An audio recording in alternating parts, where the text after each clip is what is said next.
Will it be fear and loathing at Shea Stadium? That's the question. The Yankees and the Mets. There's a lot of bad blood. There's a lot of electricity in the ballpark. 55,000 people are here tonight. Sunday Night Baseball. Looking at the first place Yankees from the American League East. Both the Blue Jays and Red Sox have won their games. The Yanks need a win here to keep their advantage atop the division. And the Braves losing at Boston. The Mets with a chance to move up. Meanwhile, the weekend, it's been all Yankees, starting right here at Shea Friday night when the 6'4" tall Paul O'Neill robbed Derek Bell of a homer in the 8th inning, preserving the win. Then yesterday, back here at Shea, obstruction called there, and Lee Mazzilli helped point it out, and then Bobby Valentine ejected after just one pitch thrown. The Yanks won the game. Then later, on to New York. Piazza beamed in the 2nd inning. He gave it his lunch to him every time we played him. So the first hitter he throws at his head, the second hitter he throws at his head, and the fourth hitter he hits in the head. I guess he was just off a little. Then in the next inning, Tino Martinez hit in the backside by Glendon Rush. Then later, a 3-run homer by Knobloch, but almost caught, actually caught and dropped by Harris. That was the winning hit. Clemens walked off the field a winner. In New York, as the Mets now take the field. ESPN Sunday Night Baseball presented by Gumout, the Yankees and the Mets. Joe Torre, reports are that the Mets are unhappy with him as well after comments that he made last night in regards to the beanball incident at Yankee Stadium. The Mets reportedly are unhappy with just about anybody in pinstripes right now. Here is the Yankees Pepsi batting order. It'll be Knobloch at second base, Jeter at shortstop, O'Neill in right field, Bernie Williams in center field batting cleanup, and he has been real hot lately. Jorge Posada, the catcher. Tino Martinez, who's had an excellent series at first base. Shane Spencer at left field. Scott Brocious is at third base, and Andy Pettit, the pitcher, is batting ninth. And on the mound for the Mets on 3 days rest, Mike Hampton, who's won 8 games. He was a 22-game winner last year for Houston. And Johnny got off to a very slow start, and most of the problems he was having earlier were control problems. He's settled down, and now he is the guy here. He's been pitching very well. He and Al Leiter are a great 1-2 punch here. He has a good sinker, and he throws a changeup that also looks like a sinker. Very little difference between the two pitches. All right. And joining us, Alvaro Martin with a feel for the clubhouses before the game. Alvaro. Yes, John, this has been the most intense Subway Series in the 4 years history of this short series, in which the Yankees are leading the Mets 9-8. But this weekend's games have all been close, and the stakes have never been higher. Earlier today, the clubhouses were quite loose, but catcher Mike Piazza is still quite angered by the beating incident that led to his second concussion in a month and a half, and he refused last night to take a call from Roger Clemens in the clubhouse. Now, it's going to be up to home plate umpire Tim Welke, who received no special instructions before this game from the commissioner's office, to make sure both teams just play ball. All right, Alvaro, and we'll see how long that holds up. Of course, there was a warning issued last night, a blanket warning to both managers after Glendon Rush hit Tino Martinez with the pitch. Bobby Valentine, who is closing in on 4 years as the manager of the New York Mets. He took over the ball club in late August of 1996. Of course, Joe Torre in his 5th year as the manager of the Yankees. Tim Welke will be the home plate umpire. Mark Carlson at first, Dana Demuth, the crew chief, at second, and Doug Eddings is the third base umpire. So here we go. Chuck Knobloch leads off for New York. John, I think a lot of the tension surrounds the fact that the Yankees have won 3 in a row. And if you're the Mets, you should be upset that you've lost 3 in a row, and the fact that Mike Piazza, your best player, is out of the lineup for a while. So you should be angry. Piazza with a mild concussion, and he's not feeling that well tonight, as Hampton does. Throws a first pitch strike to Chuck Knobloch. Piazza is in uniform, as you can see. And when I asked Bobby Valentine if it was possible that Piazza could be used later in the game, he said, well, we'll see if he improves or not. That curveball is whacked into left field for a base hit, and that will bring up Jeter. Well, let's take a look at the defense, and this is what it looks like. Mike Piazza normally behind the plate. Pratt will be back there, but we all remember Pratt hit the home run that got them to the League Championship Series last year. He's had a struggle for a while lately. He was 0 for 24 in the stretch lately, but he's swinging the bat well again now. So Piazza out of the game. He came to the ballpark not feeling all that well. He had a headache. He had a short press conference before the game. And in that press conference, he said that he believed that Clemens threw at him, that he had no respect for Roger Clemens. Here's Jeter. That's too low. 1 ball and no strikes to Derek Jeter. And he did really nothing to diffuse it.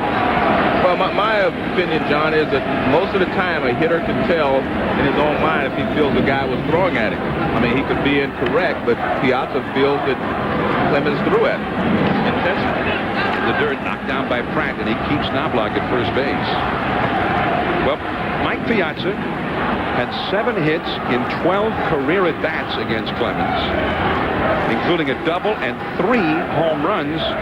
He is the only player ever to hit a home run against Clemens in 3 consecutive games. The only one. Well, Clemens said he had made up his mind he was going to pitch him inside, and I understand that. 2-0. 3-0. But there is a difference between pitching inside and pitching high and inside.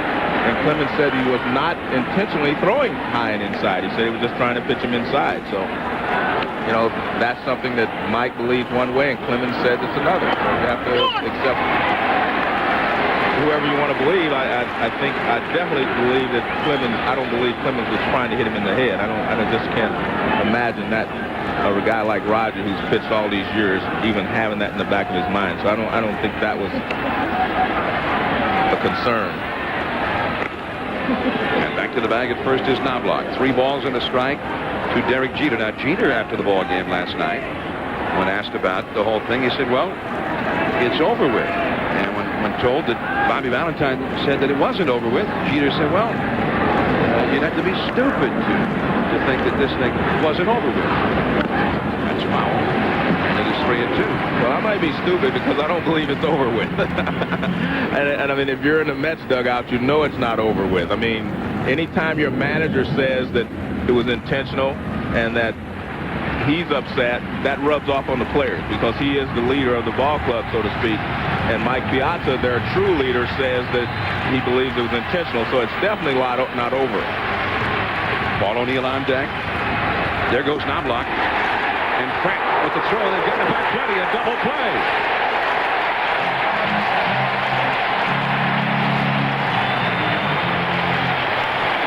And the Mets partisans are heard loudly. And in the home of the Mets. Well, Pratt gets a good ball to throw on. It's a low fastball, but it's right down the middle. He comes up, fires a strike. And Knobloch not even close at second base as Alfonso tags him out. So Jeter strikes out into a double play. 2 down, nobody on. And here is Paul O'Neill, a strike on the outside. O'Neill with 2 hits in 13 at-bats in the series, and yet his first game catch in the 8th inning kind of lingers over the whole thing. He robbed Derek Bell of a game-tying 2-run homer Friday night. That's a ball. 1 ball, 1 strike. O'Neill hitting .292 for the year, 10 home runs, 53 batted in.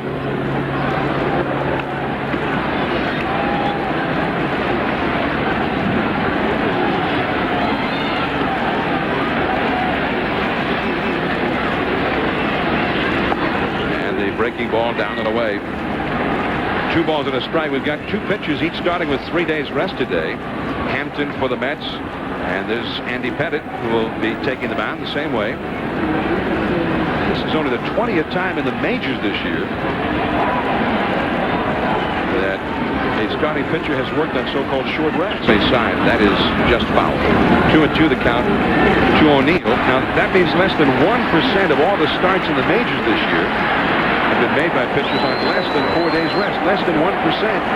And John, remember, that's the way it used to be. I mean, pitchers started every 4th day. Juan Marichal, Sandy Koufax, all the great pitchers, they always pitch on the 4th day. Well, as recently as 1973, almost 40% of all the starts in the majors were made by pitchers on 3 days of rest, or even less. 2-2 count. That was the cut fastball missing down and away. Well, 3-2. One of the things you have to give Hampton credit for is he only threw 79 pitches in his last outing. And you can see that Pettit threw 107. So you would think that Hampton would be the fresher of the two if fatigue is a factor. 2 down, nobody on. 3-2. Struck him out.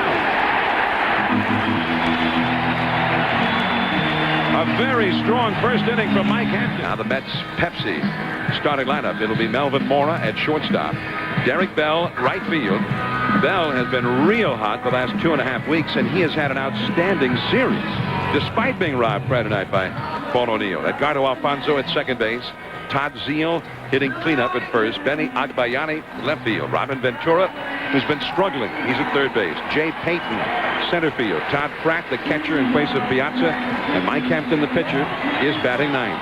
On the mound for the Yankees, and so far this year he's been their best. Left-hander Andy Pettit. Well, John, this is a different Andy Pettit than we've seen in the past. He used to throw a lot of cut fastballs. That was his main pitch. Now he uses the sinker a little bit more, the changeup, and the curveball. That doesn't mean he's abandoned the cut fastball, but we'll see which one is working best for him now, and that's the one he'll use the most of tonight. You used to know exactly what you were going to get, and that was a cut fastball if you were a right-handed hitter. But now he mixes his pitches a lot better. Here's Melvin Mora. He's been playing shortstop most of the time since Ray Ordonez went down with an injury. At the knees, a fastball for a called strike. Pettit, by the way, working with 3 days of rest, is taking the place of David Cone tonight. This would have been Cone's normal turn to start. Curveball down the left field line. That's in there, base hit. Shane Spencer falls over. He's hurt. And into second goes Mora. Spencer is down in pain out in left field. Timeout is taken by the Yankees after the double by Mora.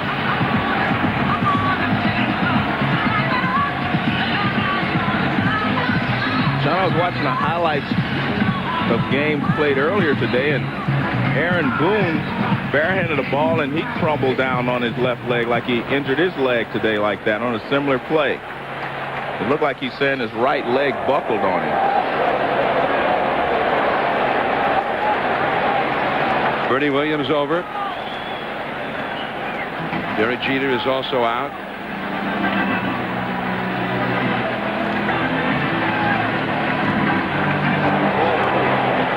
Felix Jose is the one that's stretching right there.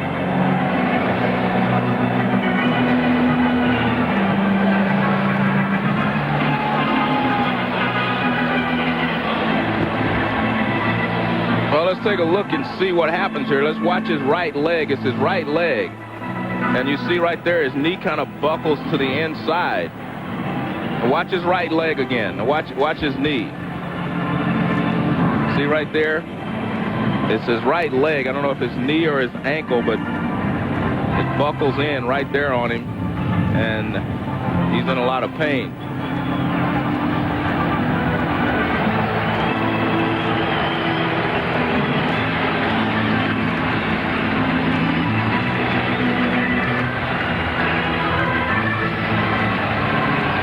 But he throws the ball back in, and well, it looks like he's going to come out of the ball game, and Felix Jose is going in.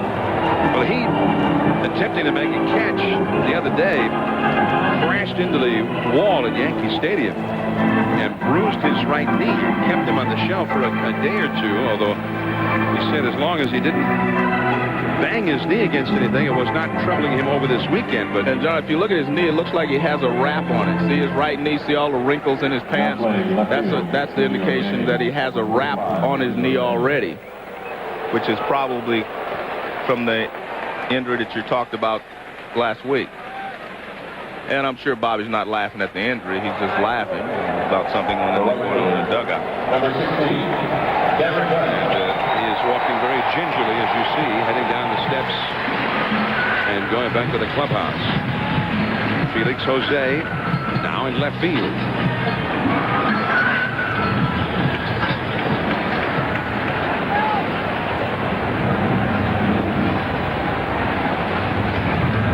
Jose veteran and a switch hitter. Here is Derek Bell, who has been red hot.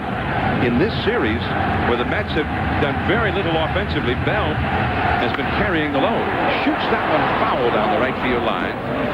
The spot where he's hitting second in the order that you would figure he'd be looking to go to the right side. Well, he definitely took a shot that way on the first pitch. He wants to make sure that he moves Mora over to third one way or the other, or at least over to third. And Derek Bell has been swinging the bat exceptionally well. He was very hot at the beginning of the season. He went into a lull, dropped all the way down to the 280s.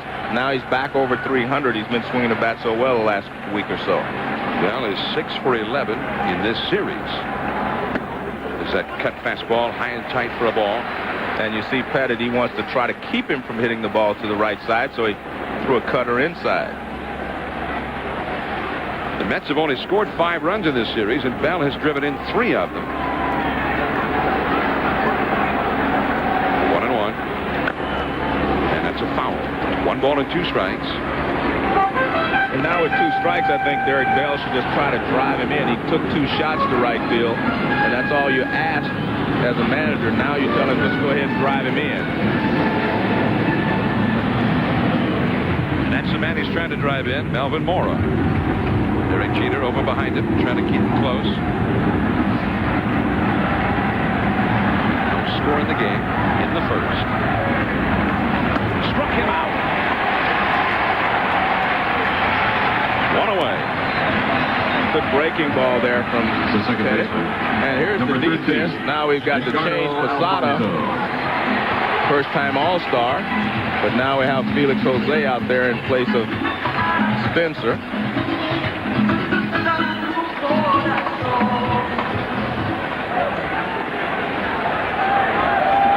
Jorge Posada, who has just had an excellent year, both offensively and defensively. As you saw, he's thrown out a high percentage of runners who've attempted to steal when he's been behind the plate, relatively speaking. That's a strike to Edgardo Alfonzo. Alfonzo, one of the Mets' key hitters, but he has had only 2 hits in 11 at-bats in this series. In fact, Alfonzo, Ventura, and Piazza, normally the 3, 4, 5 hitters, have all been pretty well shut down in this series. Fastball too high. 1 ball, 1 strike. Alfonzo 2 for 11. Ventura 1 for 12. And Piazza, before he got beamed last night, was 0 for 8. And that was one of the statements that Torre made after the game that the Mets took exception to. And Torre was saying, hey, why would Roger be throwing at a guy who is 0 for 8 in the series? And that's a ball too low. I don't know that that's the way Torre meant it, but the Mets thought it was a cheap shot. 2-1 the count to Alfonso. Well, all the hostilities are really on the part of the Mets. They're really the ones that are upset. But again, I think part of the reason is because they've lost the first 3 games of this series. That is just foul. The third base side, Brocious gave chase. 2 balls, 2 strikes to Alfonso. Todd Zeile on deck. Alfonso, despite his recent dip, is hitting .322 for the year. 13 homers, 58 batted in. This is coming off an outstanding year last year when he drove in over 100 runs.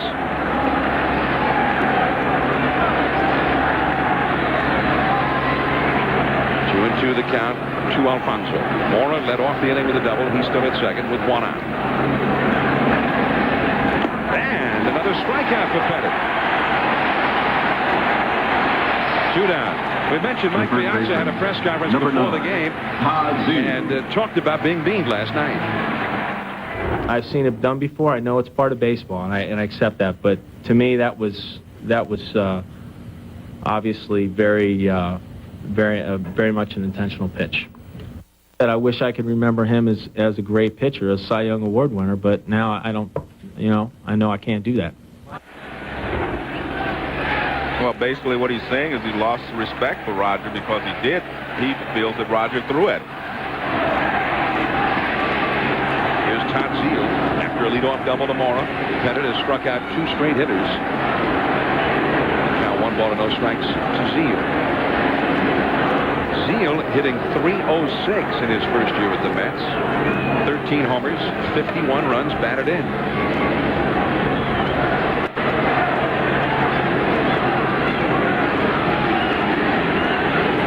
And the curveball in there for a strike. 1 ball, 1 strike. And you can see he's using an assortment of breaking balls more than the cut fastball to these right-handed hitters. He's taking some speed off, changing speeds a lot better.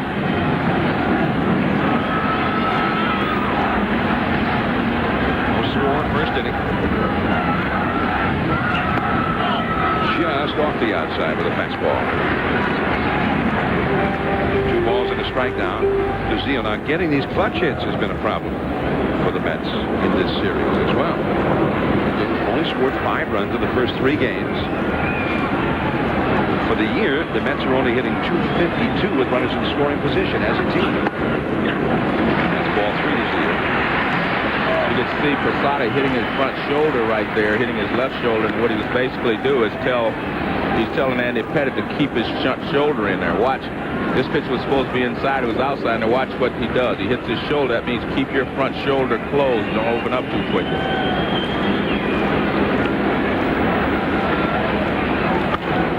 That is grabbed at first by Tino Martinez. Really hit hard by Zeal.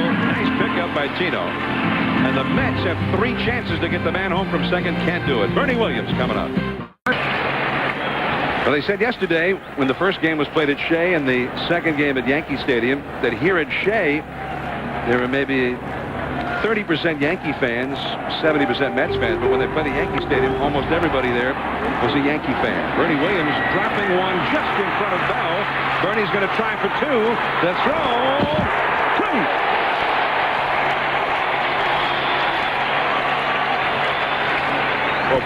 Payton in center field did not get a good jump on that ball.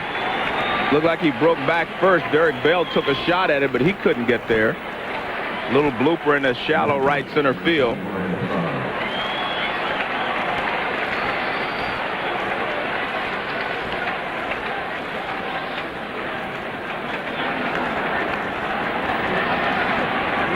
Bernie Williams headed to the All-Star game.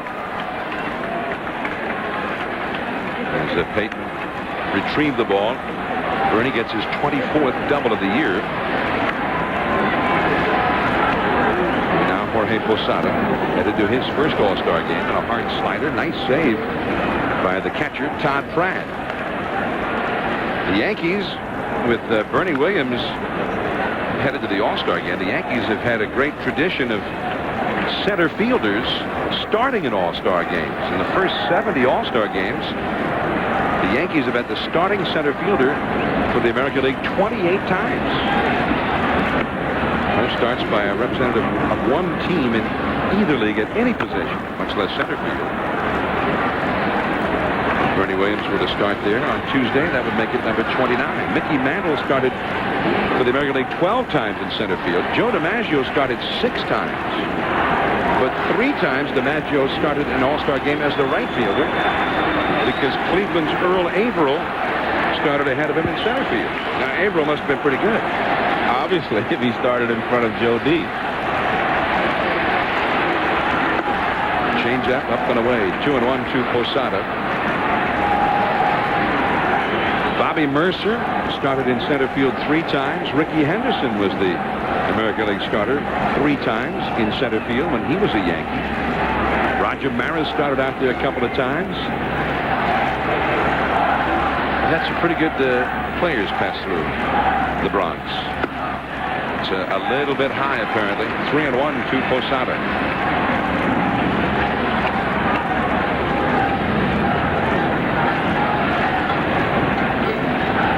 Tino Martinez on deck, no score. Each team has gotten its leadoff man on base in each inning up till now. Knobloch started the first with a single for the Yankees. Morris started the first for the Mets with a double. Ball 4 to Posada, putting 2 men on. Meanwhile, let's get an update from Bill Pito. All right, John, thank you. As Gumout takes us to Wrigley Field, the Cubs and the White Sox for the second straight game. Sammy Sosa goes deep. Cubs win at 9-6, but the White Sox finish the first half with the best record in the Major League. They're 55-32.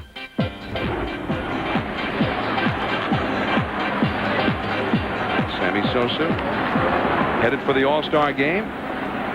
For a while, we thought maybe he'd be playing in this game tonight. Here's Tino Martinez. Strike on the outside with a fastball. You know, John, a couple of times I remember Tino Martinez has been the target of the opposition when they get mad at the Yankees. Remember Benitez hit him in the back. I mean, a couple of times. I mean, he seems to be the guy that they pick on when they get angry at the Yankee hitters or the Yankee organization. Tino would like to do something to make the Mets angry right here. 0-2 the count. Tino had the big day yesterday in the first game here at Shea. He drove in 3 runs for the Yanks in a 4-2 win.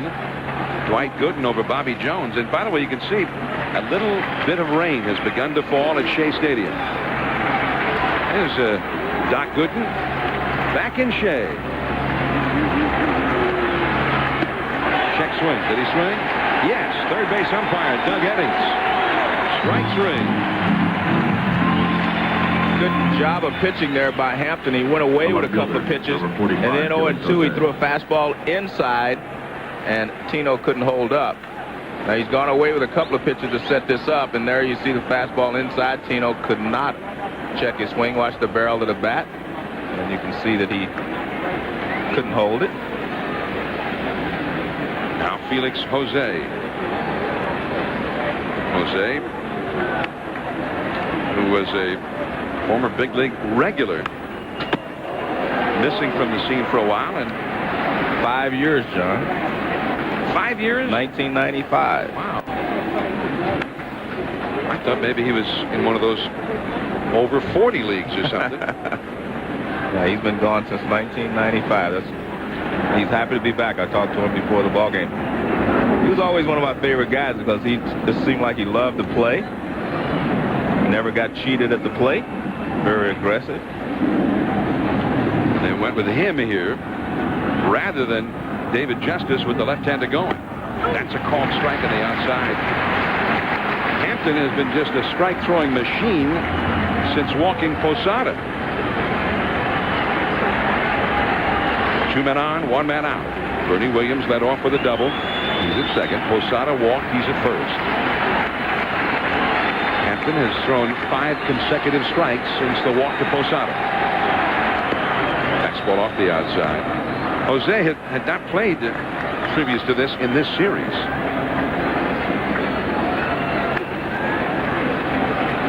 He hit his first major league home run since 1994 at Fenway Park last month. He got his first RBI since 1995 in early June in Atlanta in another interleague game. Struck him out. And you can see the good tailing fastball from Mike Hampton, and that's what he does so well. He tails the fastball away, he throws a straight one over the outside corner, and he keeps the hitters honest by coming inside every once in a while. Watch the target right there toward the outside part of the plate.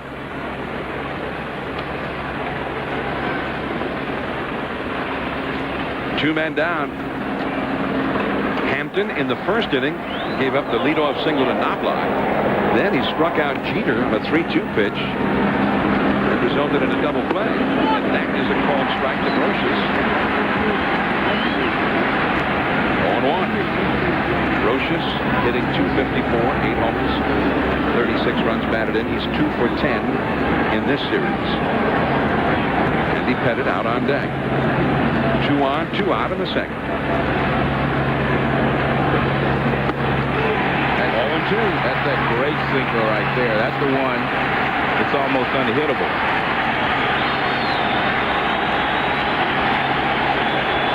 Watch the location and watch the movement. Look at that. Great movement. Down and away from Roches. And the Mets fans rise to their feet here at Shea. 2 strikes, 2 down. To third base. Ventura. That's the inning. ESPN Sunday Night Baseball presented by Gumout. Yankees nothing, Mets nothing. See you. As we head to the last of the second inning, Benny Agbayani will be coming up for the Mets. Another huge crowd here in New York. I mean, these 4 games will have played before about 220,000 paid admissions in 3 days. Well, and one of them is the best defensive first baseman to ever play the game, in my opinion. Just walked in the booth, Keith Hernandez. He's hiding behind you there. He was great. I'd probably have 100 more hits if it wasn't for him, picking him over there at first base.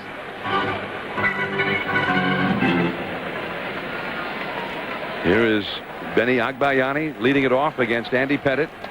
That's a called strike on the outside. Agbayani hitting .293, 7 homers, 29 batted in, 2 for 7 in this series. And that's a ball outside. 1 ball and 1 strike. All right, the best defensive first baseman ever that you've ever seen? Keith Hernandez. All right. Even better than Tony Perez? Defensively, yes. He could hit a little bit, too. So let me just get this straight now. I'm being real literal here. Okay. Best defensive first base you've ever seen, only could hit a little bit. Oh, no, he could hit a lot.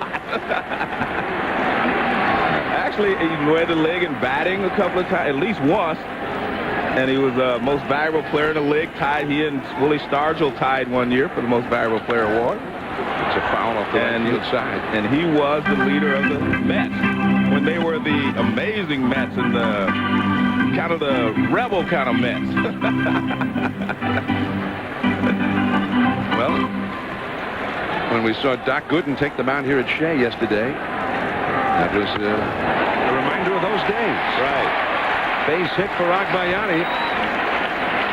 Dwight Gooden pitched in this ballpark for the first time since 1994 yesterday. Number 4. And he was a different kind of a pitcher. But one thing that had not changed, he was able to figure out how to get guys out. You're right, but the thing that makes him different is there 1 K in 5 innings. And Doc used to have 11 or 12 in 5 innings before, but that's the evolution of a power pitcher, learning how to get people out without having that great fastball. And there you see the Keith Hernandez and Doc were both part of that 1986 World Championship team. Ventura back out of play. Robin Ventura has really been struggling. 1 for 12 in this series. And the .235 average for the year. And Bobby Valentine says that he takes some of the blame for Ventura's struggles of late because he's not been able to get him a day off. Pettit with a throw to first, Agbayani back. And, you know, Pettit has a great pickoff move. In fact, he's been called for 2 balks in the last couple of years. And this year, the balks were called by umpires who were in the National League before this year. Now they're all one group, but they were called by National League umpires. It's a strike on the outside. 0-2 to Ventura. Bobby Valentine would like to get Ventura a little more regular rest in the second half of the season. But look at this. Since June the 26th, that's the last 2 weeks, only hitting .143, no homers in that time. Base hit. Stopping at second, Agbayani. O'Neill fires into Jeter. 2 men on, nobody out. And remember another thing with Robin Ventura, he had shoulder surgery and knee surgery during the offseason, and he is still recovering a little bit. That's exactly the way you want to hit it. A line drive in the hole to right field. It gets to Paul O'Neill pretty quickly, so they have to hold Agbayani at second base. Another guy that's been hot for the Mets, John, is Jay Payton. He's starting to swing the bat very well. Well, he had a 14-game hitting streak that ended this Friday, and he hit .370 in those 14 games. Payton is hitting .400 against left-handed pitching. The bunt, back to the mound, headed to third, in time. Agbayani retired at third. The quick reactions of Andy Pettit and a poor bunt by Payton. That's also surprising in that you're at the bottom of the order. If he executes it, you have runners at second and third, and then you have Pratt up. You can walk him to get to the pitcher. But a nice play by Pettit. And remember, when you're bunting against a left-handed pitcher with a runner at first and second, you have to really make sure the ball goes to the third baseman because he's already facing third, and it's a very easy play for a left-handed pitcher to make. A lot more difficult if that ball is bunted to a right-handed pitcher. Well, plus, I mean, Todd Pratt, the guy up next. Here's Payton, who's been hot until this weekend. And Pratt is 0 for his last 27. Well, maybe he was bunting for a base hit, and it wasn't a sacrifice situation. I hope so. Todd Pratt has not had a hit in more than a month. I mean, when you're the backup catcher to Mike Piazza, that is a real backup job. I mean, just once in a while do you play. But since June the 2nd, he is 0 for 27. His average has fallen 110 points. First and second, one out. High in the air to right field. O'Neill drifting back. Plenty of room. Rather, Ventura tags up at second and moves over to third, with Payton holding at first. So Pratt is gone now 0 for 28. The misery continues for Todd. The pitcher, number 32, See, that'll get you talking to yourself. 0 for 28. Well, he still hasn't reached my high yet. I think I was 0 for 34 once, or 5. Roger Clemens had been back in the clubhouse. Comes out onto the Yankee bench now.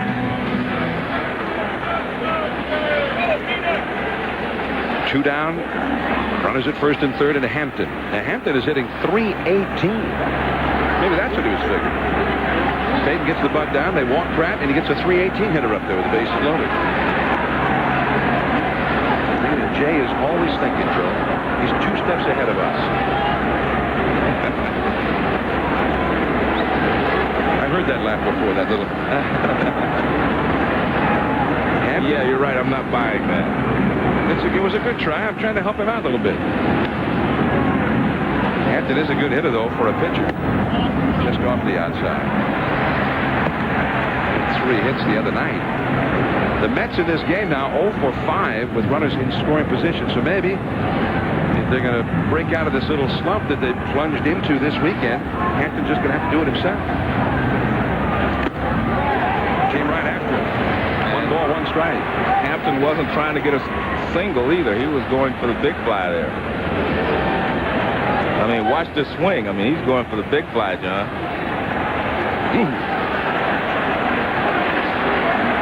Outstanding all-round athlete. Curveball. Well, he showed him some respect there. 2-1 the count. Hampton hit 3 triples last year with Houston. The first pitcher to do that since Bob Forsch, 1975 with the Cardinals. Up and away, it's 3-1. Melvin Mora on deck. Last year, Hampton won 22 games, hit .311, and was the first Major League pitcher to win 20 games and hit over 300 in 19 years. The last one to do it was Catfish Hunter, 1971. Only 30 pitchers in history have ever done it. 11 are in the Hall of Fame. So that's a pretty good combo there, hitting 300 and winning 20 games. Hampton did both last year. And Pettit is showing him an awful lot of respect right here. Runners at first and third, 2 down.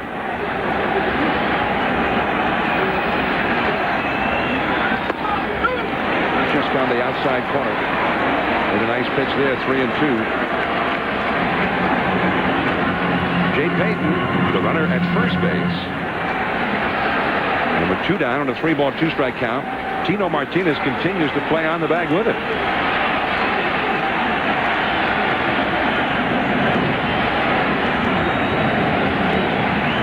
Always a threat to pick off a runner. There he goes. The pitch swung on, hard smash to third. Brocious has it. Calmly throws to first for the out.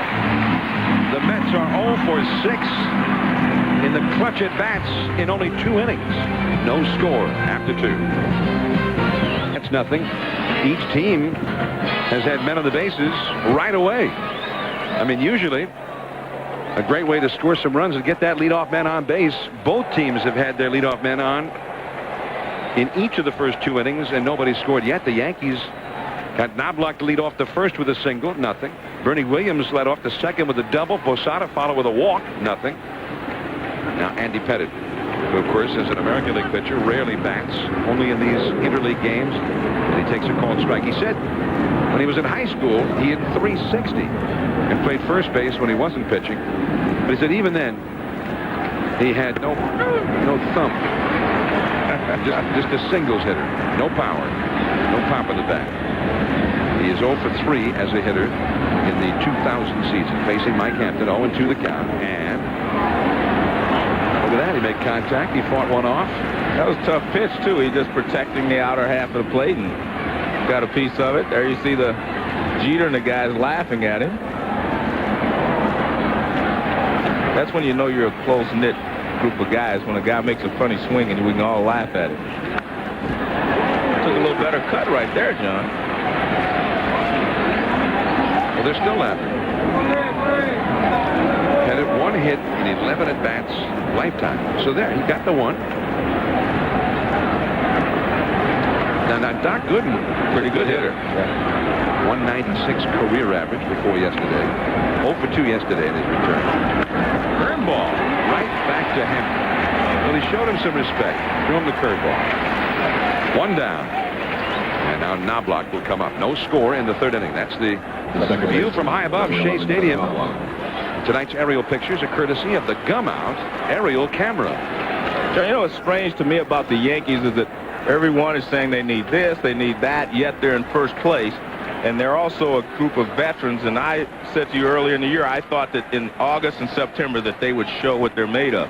Because it's very difficult to win championships 2 years in a row, have great records during the regular season, and continue that for a third year.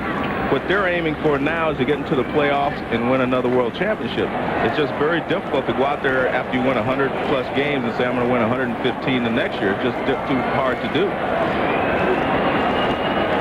They're below the pace which they were playing at this time last year. And of course, last year, even though they were 50 and 32, they were way behind their pace the year before when they won 114 games. But you have to remember, these are veteran players, and they know what it takes to win a championship. And I guarantee you they will play better in August and September. They just seem to be starting a little early right now. The last, few days they've been playing very well, and they're in first place. I mean, the problem is they've set the bar so high of winning those 114 games and dominating the American League that everybody thinks they should do it all the time. Alfonso throws out Knobloch. 2 men down. So you're blaming the Yankees for these high expectations. Exactly. Well, they played so well that everyone expects them to continue to do that. But it's almost impossible to do that like 3 years in a row. But it's not impossible for them to win another championship because I think they know what they have to do if they can get into the playoffs, get to where they want to be. I think they know what they can do from there. They think they can win a championship. I think they feel like that they're more capable of winning a championship than some of the other teams because they've been there before. Well, as Derek Jeter stands in, Jeter struck out into a double play his first time. You're kind of echoing the thought process of the old pitcher Billy Lowe's from back in the 50s when he didn't want to win 20 games because they'd expect him to win them every year. Yeah, if I do that, they'll expect me to do that every year. Well, not exactly. I just think that when the Yankees won all those games 2 years ago, everyone felt, well, they're going to do it for 2 or 3 years in a row. It's almost impossible to do that because there's a lot of luck that goes with being good. You have to have some luck at the same time. The Yankees have won 7 of their last 8. I mean, their struggles had reached a point where they were just barely over 500, only 2 games above 500. There's Brian Cashman, the general manager. Looking on, the vice president and general manager of the Yankees. 2-1 the count to Jeter. The Yankees have gone through a real tough part of the schedule. Jeter chases a bad ball, and it is 2-2. They went through probably their toughest part of the schedule, and they did not do well during that stretch. The Yankees at one point were 16 and 27. So that's a long dry spell for a good ball club. The schedule favors them after the break. 2 down, nobody on. 2-2 the count. Struck him out again. Mike Hampton, a 22-game winner last year, and looking that way right now. Then he just blew him away in the third inning. Now the Mets with the top of their order up against Pettit and a curveball to Mora. Strike 1 called. Mora got a double to left field. Actually, it was a single, and then when a freak occurrence happened, the ball inside to Mora, Shane Spencer had his knee buckle. And apparently he twisted his knee, and they've taken him to a local hospital, Joe, for x-rays. To shortstop Derek Jeter. Is gone. One away. Well, the All-Star break is coming up. And tomorrow from Turner Field in Atlanta at 8 Eastern, 5 Pacific, it's the Century 21 Home Run Derby. Mike Piazza will be joining Chris Berman and Joe Morgan in the booth. Then at 10 o'clock Eastern, it's the 2000 All-Star Celebrity Hitting Challenge on ESPN. The home run squads right now look to be Carlos Delgado leading the American League, Carl Everett, and Ivan Rodriguez. Rodriguez has turned into a slugger. He got 26 home runs. And either Troy Gloss and Edgar Martinez, one of those two. Derek Bell off the glove of Jeter. And Derek Bell is aboard. He struck out his first time, but gets a single here. Sammy Sosa, Chipper Jones, Vladimir Guerrero, and Ken The second baseman, number 30, expected to be the Edgardo Alfonso. National League home run squad tomorrow night. Well, Jeter reaches out. It's right off the edge of his glove. But that was a sharp line drive off the bat of Derek Bell. And Derek had him shaded a little bit toward the hole. So Derek crossed him up. That brings up Edgardo Alfonso. Derek Bell, according to Bobby Valentine, has been an all-star this year. Bell hitting .319 coming into this game. 12 homers, 23 doubles, 53 batted in. And, John, they've raved about his defense. They say he's played Gold Glove defense in the outfield. Part of the deal of getting Mike Hampton reportedly was that the Astros said you can't have Hampton unless you take Bell. They wanted to get rid of his big salary and open up a spot for one of their young outfielders like Lance Berkman, Richard Hidalgo, or whatever. And then Bell has turned into a revelation for the Mets, having an outstanding year. As is Alfonso. Third base side could be two. Motions to second one. Out left to first. Double play. Side retired.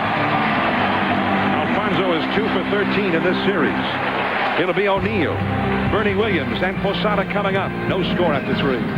Including both ends of the unique doubleheader. First time in 97 years where two teams played each other in different ballparks in the same day. The Yanks enjoyed it a little bit more than did the Mets. Paul O'Neill struck out his first time. And he's 0-1 quickly, this time against Mike Hampton. And the great thing about Hampton, as we talked at the beginning of the show, is that he is throwing strikes. And this is a completely different guy than the guy that started the season with the Mets, walking 7 and 8 batters, in 6 or 7 innings. I mean, he is throwing strikes, and anytime a left-hander can throw strikes and he has good stuff, he's going to win. Curveball down and away. 1 ball, 1 strike. By the way, we were mentioning the home run derby tomorrow night on ESPN. It sounded like we had some pretty good sluggers in there, even though Big Mac and Ken Griffey Jr. won't be in the All-Star game. Big Mac won't be in the home run contest either. Now, Griffey's going to be in the home run derby, but apparently won't be able to play in the game because of a bad knee. Barry Bonds, elected to the All-Star team, aggravated a thumb injury pinch hitting Saturday night for the Giants. Through the middle, base hit. Paul O'Neill gets the Yankees' 3rd hit. Bernie Williams hit a double in the second. But keep an eye, Joe, I guess, on Jay Payton here, the center fielder. Yeah, now watch up at the top here. Jay Payton does not get a good jump, so he starts back. And then the ball is shallow, and Derek Bell gives it a good attempt, but he can't come up with it. And a throw to second base not in time, but Payton did not get a good jump on it. And Derek Bell had to try to make the play. But it did not cost, even though it was a leadoff double. Hampton got out of the jam. So here's Bernie to try it again with O'Neill at first. And O'Neill back to the bag. Now, as we have seen in the past with John Olerud at first base, still the case with Zeal over there under manager Bobby Valentine. It's a little unorthodox. Zeal plays off the bag over in front of the runner instead of on the bag with him. you're going to use a slide step as Hampton did there, it really doesn't matter where the first baseman plays. I think, remember now, what you're trying to do is cover the hole a little bit better. Whereas the first baseman usually has to jump off the bag and get square. There's a slide step from Hampton. He did not use it that time. 1 ball, 1 strike. But what you're trying to do is get your first baseman in position quicker. Because we've seen a lot of times when a guy holds a runner on the bag and then he jumps off, by the time he gets his position, the ball is already hit and he can't cover the hole as well. So that's basically what you're trying to do. 1-1 the count to Bernie Williams. 1-2. That's a cut fastball, Joe. It's thrown so hard, but it has movement like a slider. Yeah, but I don't think it's really a cut fastball, John. I want to look at it again. It looks like he's just throwing a sinker that's really moving a lot.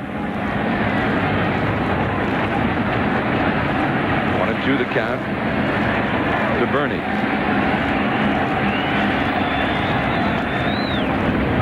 Down and away.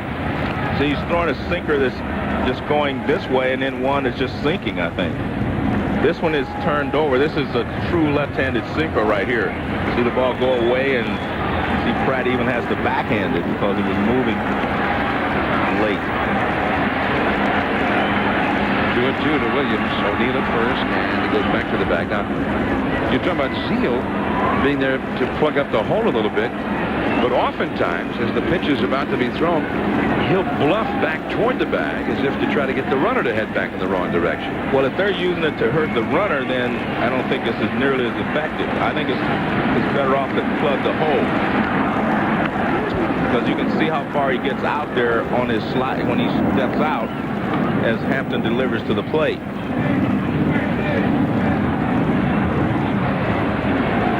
Hampton with a new ball. 2 balls, 2 strikes. No score. 4th inning.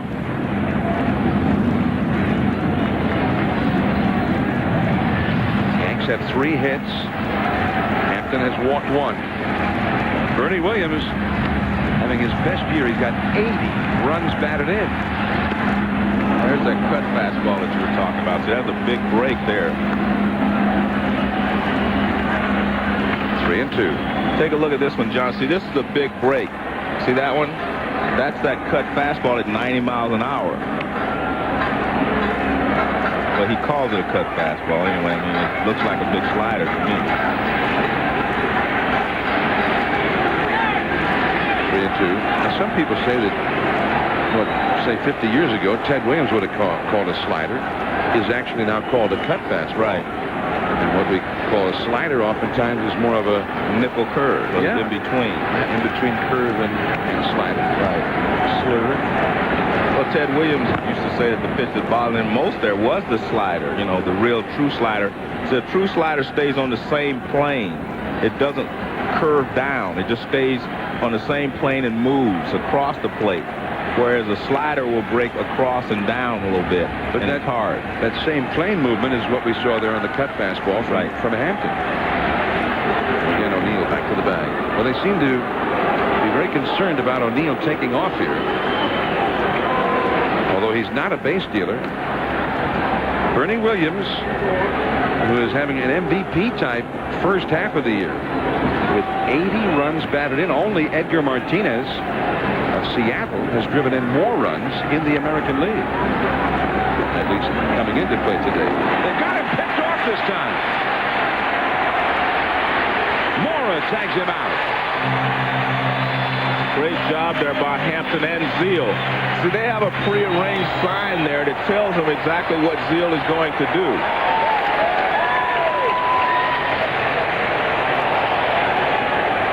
Now watch, he'll break back. He has a prearranged sign. You see, Zeal hides Hampton from O'Neill partially, and then he takes off back to first base. They pick him off, and it's easy from there. Well, that was the 5th throw to first base by Hampton. Right to shortstop, Mora. Bernie Williams, out number 2. And that was the 3rd Yankee to be picked off the bases in this series by the Mets. The Marlins have defeated the Devil Rays after a rain delay in the All-Florida battle, 10-9. Clifford Floyd, a big night. In Southern California, Garrett Anderson, number 26. The Angels lead the Rockies, who've lost 6 in a row. The Padres leading the Rangers at the ballpark in Arlington. Nicholson, the Canadian, just recently up for the minors with a hit.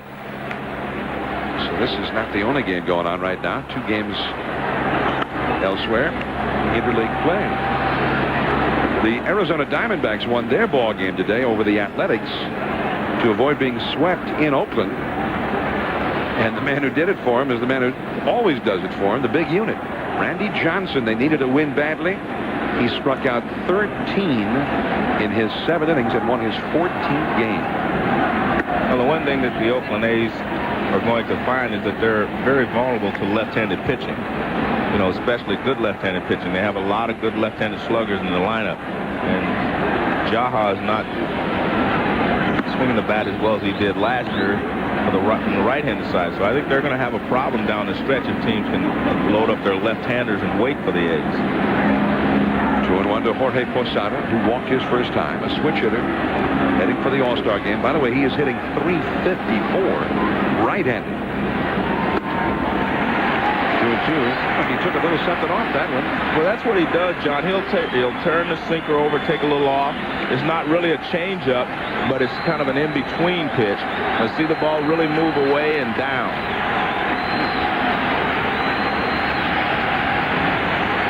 2 down, nobody on. No score, 4th inning. 2 balls, 2 strikes to Posada. Struck him out with a curveball. Hampton has 6 strikeouts. Yankees nothing, Mets nothing. Last of the 4th at Shea Stadium. No runs scored here just as of yet. However, next Sunday night we'll be in Denver, and if there are no runs by this time of the game, it'll be a miracle. Todd Helton and the Colorado Rockies, who are hitting .358 at home and averaging 9.5 runs per game at home against Jason Giambi and the Athletics. At the same time, over on the deuce, the Cubs and Sammy Sosa, unless he gets traded.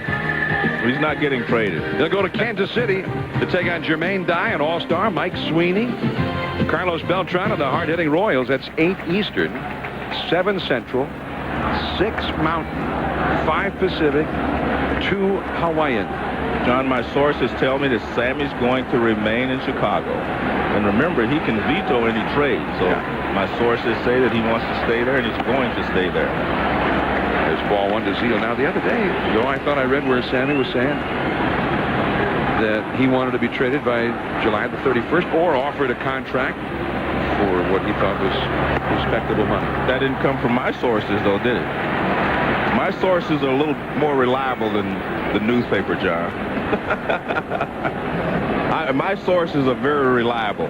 Sammy will be there. Well, call me sometime when you get these hot tidbits. I tried to send you an email, but you were on your computer, and I couldn't get the email through.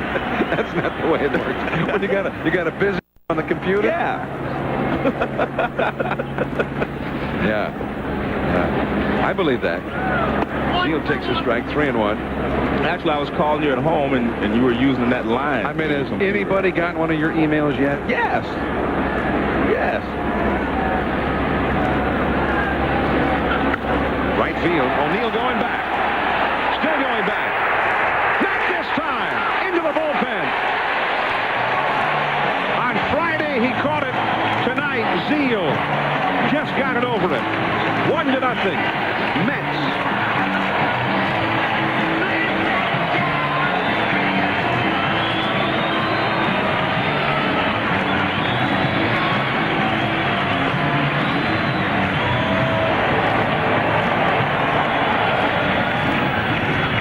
Fastball away, and he hammered it to right field. And you're right. Watch how close O'Neill comes.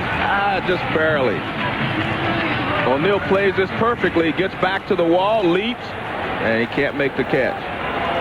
Unlike Friday night, Joe, where he actually got back and kind of paused and then jumped, he actually was going back to the wrong side and had to switch back around. Well, this is a fly ball. See how high this one is?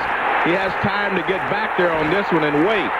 Zeal's was more of a line drive. He didn't have time to get back there and wait anyway. He got back as quickly as he could. 2-0 to Benny Agbayani. He singled his first time. 1-0. The Mets have scored first. We're in the 4th inning. Andy Pettit delivers. Back onto the net. The count, 2 balls and a strike.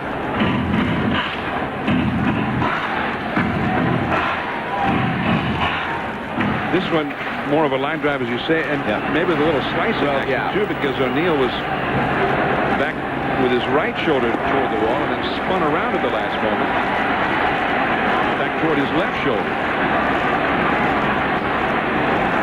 It's almost like the ball gave him a Michael Jordan-like fake at the last. Fake left and went right. 3-1 the count. And a foul out of play. Well, Todd Zia with his 14th homer is one of the many experienced players on this Mets ball club. The guy's been around a long while, and he's had some experience with Andy Pettit in the past. He's one of the few Mets who faced Pettit more than just a couple of times, and he's had success. That was his 7th hit in 19 career at-bats, his 2nd home run against Pettit. Did he swing? No. Ball 4 to Agbayani.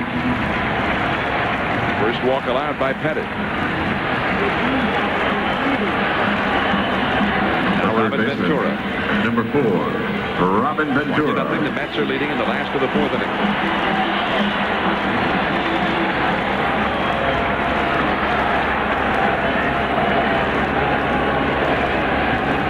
Mike Piazza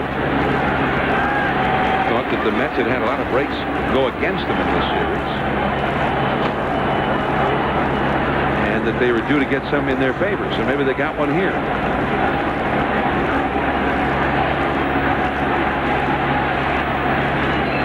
Yesterday, of course, they were very unhappy in the first game with an obstruction call that went against them. Too far in.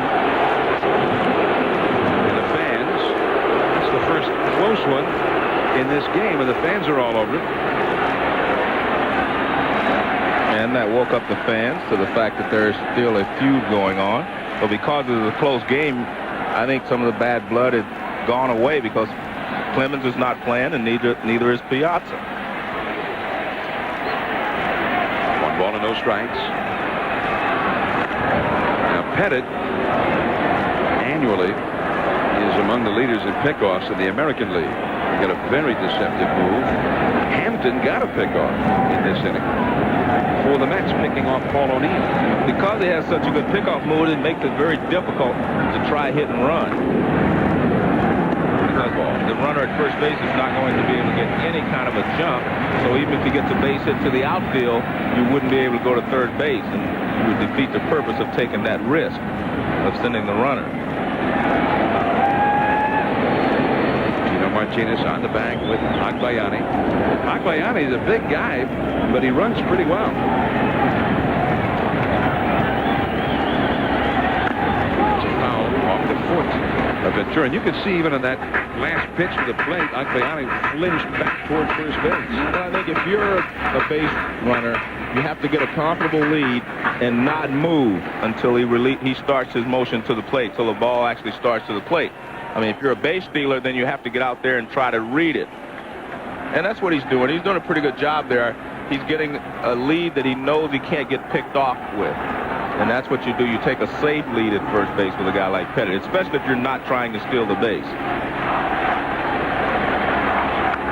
And again, a foul ball. 2-2 to Ventura. Agbayani, who was guilty of a base-running mistake last night at Yankee Stadium that helped the Yankees get out of an inning. Derek Bell hit a ball off the plate toward third. Brocious jumped up for it. Agbayani was at second and started toward third, and then Brocious bluffed toward first where he had no play, and then turned around and tagged out Agbayani, who came right into the tag. Tough pitches here by Pettit. You can see he's trying to stay in tight with that sinker on Ventura. And that's kind of unusual because you have the hole on the right side. So if he gets that sinker, that he can get the bat out a little bit, hit a ground ball to the right side, more than likely to go through the hole. Robin Ventura singled his first time tonight. Big hole on the right side, as Joe mentioned. Jeter, the shortstop, well over toward the middle. There you see the situation at first. Right field, Paul O'Neill. Just a high, lazy fly for out number 1. He took something off of that pitch and got Ventura way out front. That's good pitching there because he had thrown the fastball inside several times, which means that Ventura was trying to be quick on it. Then he took a little bit off and got him out in front. 1 out of Jay Payton now. Now, both of these teams are said to be looking for pitching. I asked Bobby Valentine if it came down to where the Mets could get a hitter or they could get a pitcher, which would he prefer? Fastball to the outside. And Bobby said, well, another pitcher would be great. And I said, starting pitcher or relief pitcher? He said, well, how about one of each? Well, it's not. Hey, if you're going to ask for something to make your team perfect, that's what you do. Ask for both.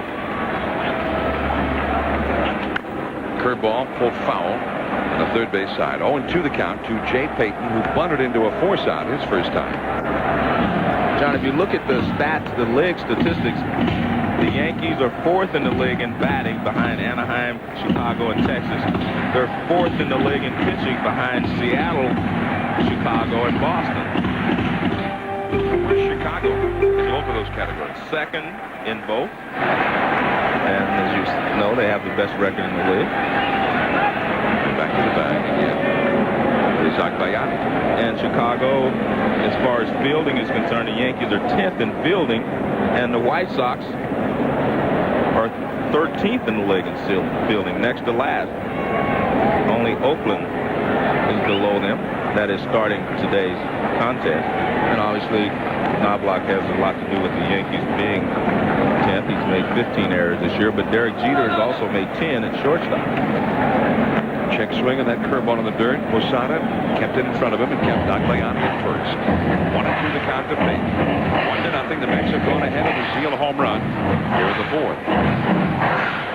Here's Tom Zeal talking to Robin Ventura.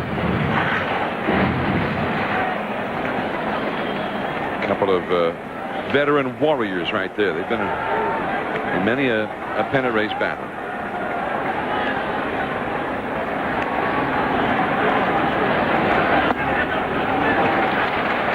In. Another check swing by Payton. 2 balls and 2 strikes. Todd Pratt, the catcher, is on deck. Akbayani over at first base. Number 50. He's from Hawaii, the 50th state. Andy Pettit from Texas. His dad, Tom, watching the game down there tonight. That's a foul ball on the third base side. John, and look at the Mets. They are 7th in the National League in batting. We're talking about batting average. They're 6th in pitching, and they're 3rd in fielding. And they're very close to 1st in fielding, very close. They're 9.983 fielding, and the leaders are St. Louis and Colorado at .984. So the Mets have done a good job defensively. Not as great a job as they did last year, but still they played pretty well defensively. They made only, it was unbelievable last year. They only made 68 errors the whole year. So almost whatever they do this year, it's not going to look good. Well, that's the same thing with the Yankees. They've set the bar so high that, it's almost impossible to live up to what they did last year. And there you see the difference right there.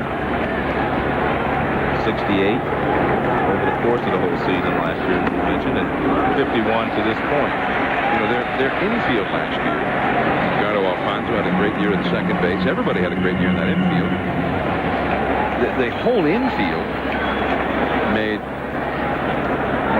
38 errors the whole season. And they made 30, here we go. There you have it. Made 21 errors the whole season.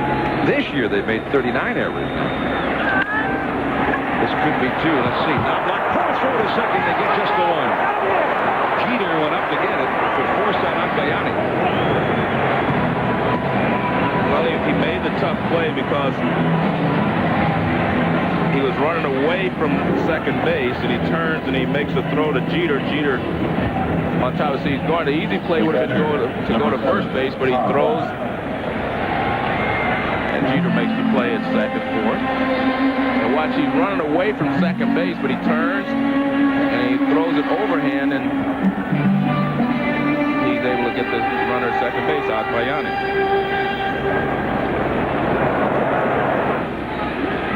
And that's the play that you're supposed to make, cut down the lead runner in that situation. Todd Pratt. Flight out to right his first time. Takes a strike in the inside corner. 0 for his last 28. Pratt, who sat out a year in baseball. Of course, the story last October during the playoffs became famous, where he had been a manager for a pizza outlet, heading for second and making it his paint. Well, he tried to throw a change up there, and he held on to it a little too long, and he bounced it way in front of the plate. Posada blocked it, but it went out front. Good heads-up base running there by Payton. Now watch, bounces out in front, and Payton was off right away. He did not hesitate. Good base running there. That ball bounced several feet in front of the plate. So now a base hit to be in a run. The pitcher, Hampton, is on deck. An opportune time for Pratt to break out of this 0 for 28. Change up, too low. 2-1 the count. Pratt also worked for his brother-in-law doing what is called seawall work, a form of underwater masonry. He wore a wetsuit and submerged himself in as much as 12 feet of seawater as they built these seawalls. Curveball too low. It was a hard work, he said, that it could be dangerous. I think he prefers this. And he had done real well as the backup to Piazza. Well, Mike Piazza, and earlier this year. Piazza can tell you this work is dangerous too. It looked awfully dangerous last night at Yankee Stadium. A sickening sight. They had a great shot on the Yankees local telecast last night of Don Zimmer, who got beamed twice. It's a minor leaguer, very seriously.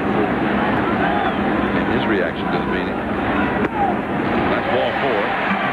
And it is apparent that Pettit would rather pitch to Hampton here. 2 on, 2 out. Well, when Zimmer got beat, John, they weren't wearing those helmets. Remember, they only sometimes had those little plastic things inside of their baseball caps. Piazza, that may have been the difference for him last night, was the build of that helmet. Well, that helmet has definitely saved a lot of players. It hits him in the front of the helmet.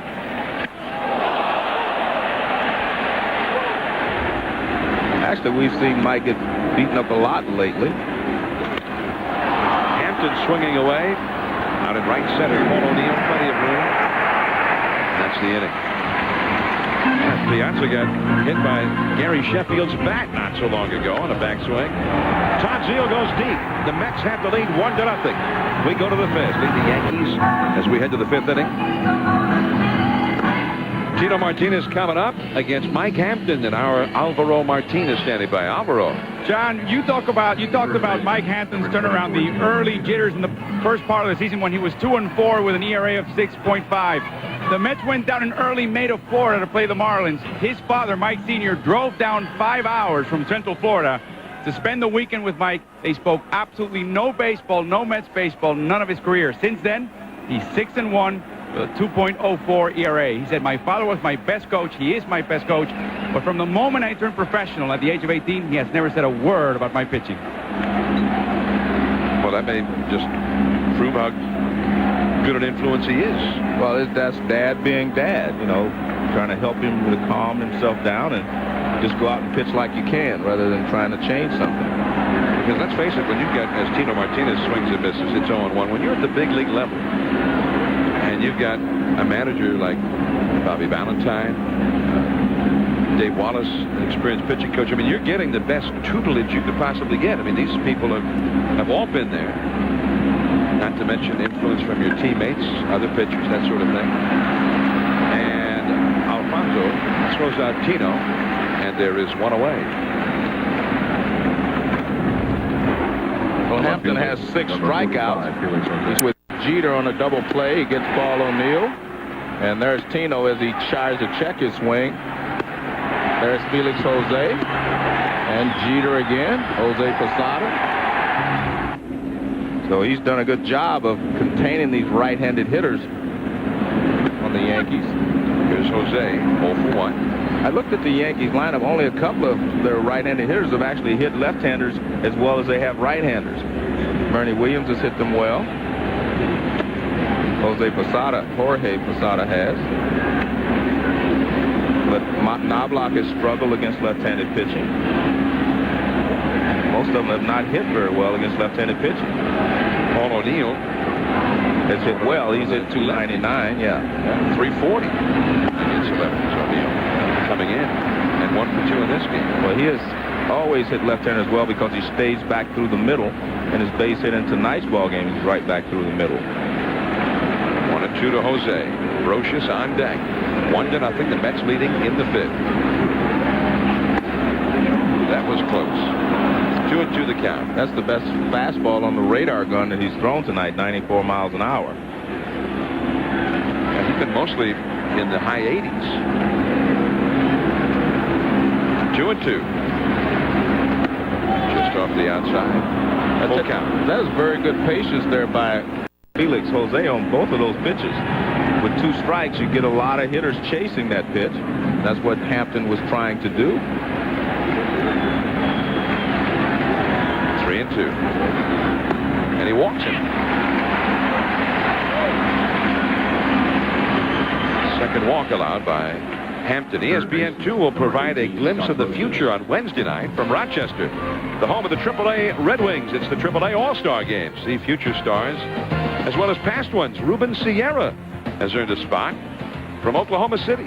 Then at 10:30 Eastern on Wednesday, the AA All-Star Game from Bowie, Maryland, a great, beautiful ballpark, the home of the Bowie Bay Sox. ESPN 2 going back to the minors to check out some future All-Star games Wednesday night. In right field, Derek Bell. Back to first will go Felix Jose. 2 men down, and now Andy Pettit will come up. 1-0. The Mets are leading. So getting back to this thing for just a moment, Joe, about Alvaro's story about Hampton and his father refraining from coaching him once he got to the big league level.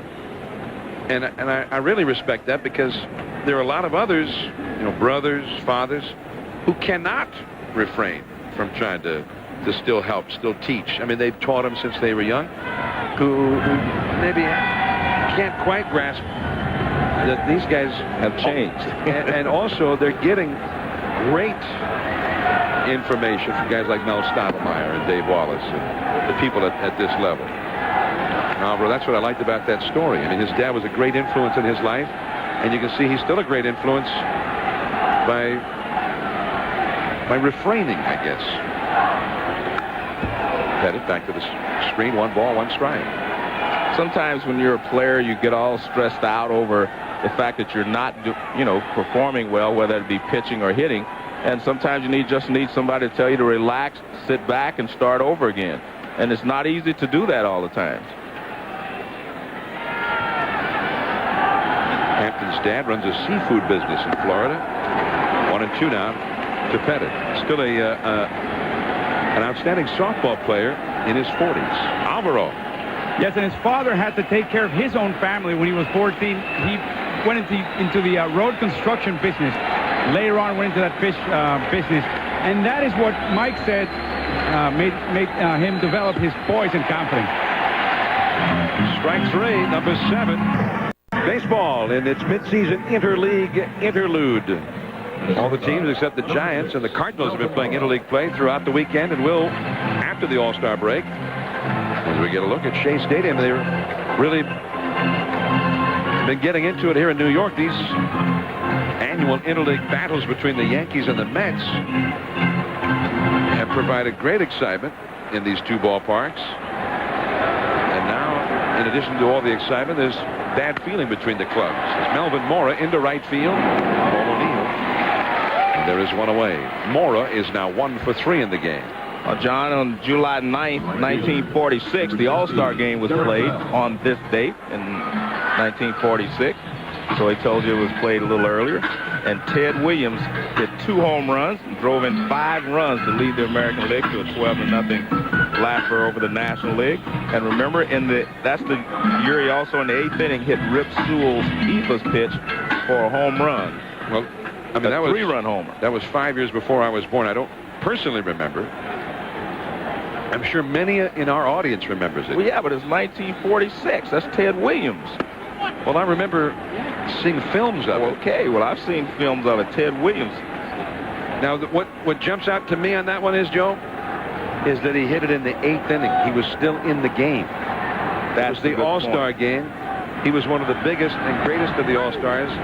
And so it was a fans' game, and so the greatest All-Stars stayed in the game. They played the game. Are you trying to say that it has become an exhibition now more than a game? I'm talking directly to the commissioner of baseball and the All-Star managers. We want to see the All-Stars. Of course, it seems like a lot of them are hurt right now. A lot of them are. Man. But the point is, Williams, a few years before that, hit a home run at Tiger Stadium in the 9th inning, and it was a game-ending home run. The key to me was he was still in the game to hit it. Right. That's, of course, Joe Torre is going to manage the American League All-Stars. Derek Bell down on strikes, out number 2. By the way, I had this message from the commissioner. This copyrighted telecast is presented by the authority of the Office of the Commissioner of Baseball and may not be reproduced or retransmitted in any form, and the accounts and descriptions of this game may not be disseminated without express written consent. And be sure and check out MajorLeagueBaseball.com for the most complete baseball coverage on the Internet. Joe Morgan checks it out every day. Not every day. Especially if he gets a busy signal when he's trying to send an email. Not every day, but I check it out. Yeah. Busy signal on email? I'm going to check it out tomorrow. I'll get all my All-Star information. You get that information and you keep it to yourself. You don't send me any emails with all the inside info. So Sosa's staying with the Cubs. You going to get a new 8-year contract? Well, I don't know that yet. My sources didn't go that far. It just went as far to say that Sosa is going to remain with the Cubs. He's happy there. He loves Chicago. And the fact is that, he can veto any trade now, and he's going to stay in Chicago. Edgardo Alfonso, 2 balls, 1 strike. Edgardo has struck out and hit into a double play. He's 0 for 2. 2 for 13 in this series. 1-0, the Mets lead. So the Cub fans can relax. They're going to be able to see Sammy, and I think Sammy's relaxed now. I mean, that takes a load off his mind, knowing that he's going to be there for the remainder of the year. He hadn't hit a home run for quite a while. Then when all this went down, he said he's staying. He hit a home run today. It's called strike 3 and 2. So maybe in regard to Sosa and a new contract extension, your sources emailed you but got a busy signal. No, but this is just right hot off the rumor mill. This is not rumor. This came from my real reliable sources. He's going to stay there. Tough hop there for Tino, but he stayed with it. And that's the strongest inning so far. The only inning the Mets have got. It looks like it's a vein. He's pressing to get that little slider. There's a breaking ball down and in. I don't know exactly what it is or why it happens, but it's there on the breaking ball for sure. Well, that's an incredible look from the super slow-mo behind home plate. It didn't make me feel comfortable looking. I was getting ready to say sometimes the show gives us a little too much information there. Yeah, that's...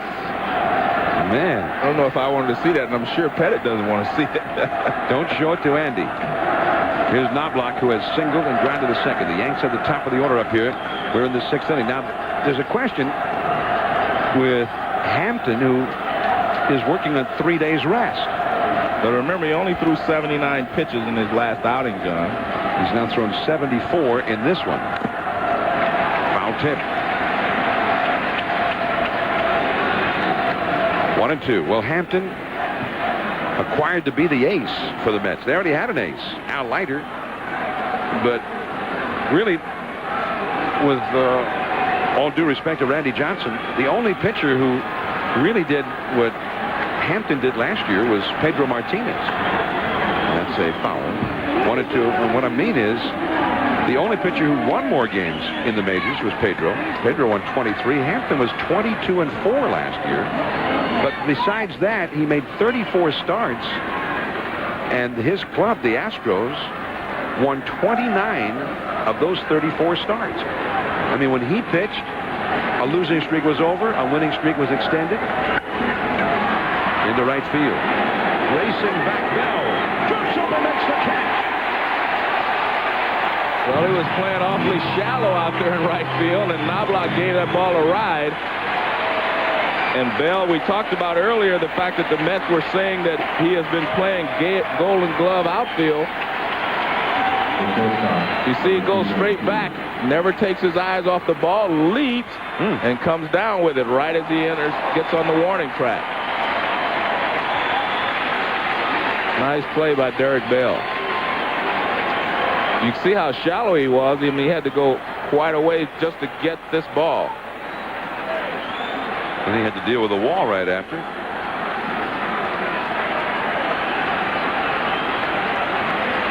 Now Derek Jeter.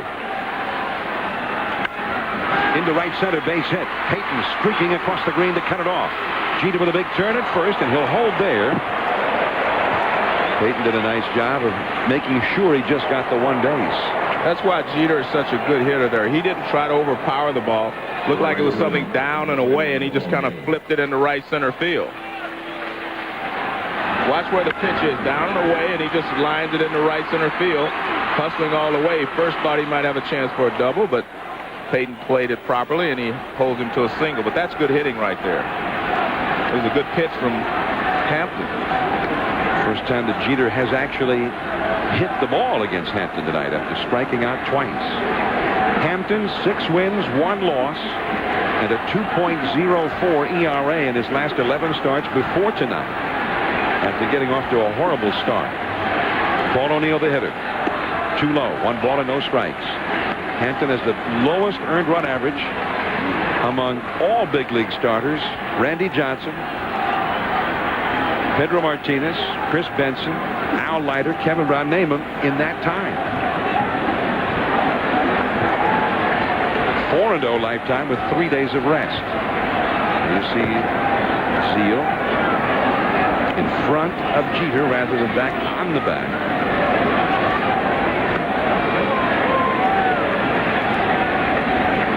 Hampton, 79 pitches, the same number he threw in his complete outing on Wednesday.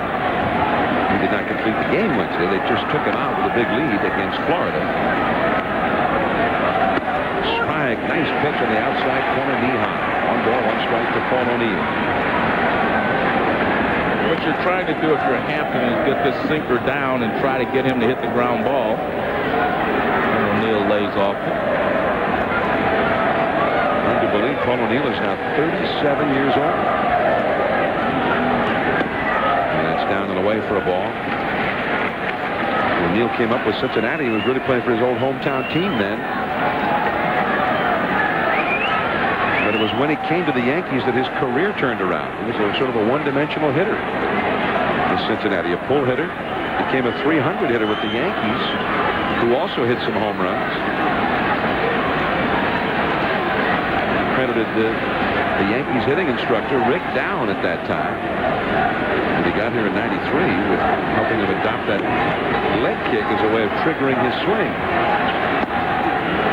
Went away. And this is what he does best. He's always pretty patient at the plate, and he always tries to get the pitcher into a hitter's count, and he makes sure he gets a good pitch to hit. When he doesn't, you can tell he's very upset. And he does not wait and get a good pitch to hit. O'Neill only hit 190 against the lefties all of last year, but 340 this year. 3-1 the count. Jeter not running, and the foul ball makes it 3-2. Well, what do you do now if you're Joe Torre? In the first inning, you sent Knobloch, and Jeter struck out into a double play. Do you send Jeter here in this situation? You gotta send him. Well, Paul O'Neill normally makes contact, but you also have Bernie Williams on deck. You want to make sure Bernie gets in at bat. And with a man on base. I'm sending him, though, Joe. That's my game. You know that. There he goes. Thought you were a big fly man. Well, I am a big fly man, but everybody's doing that now. So it's easy that everybody's doing that. So now I'm going for the speed game. That's what I enjoy. Joe Torre.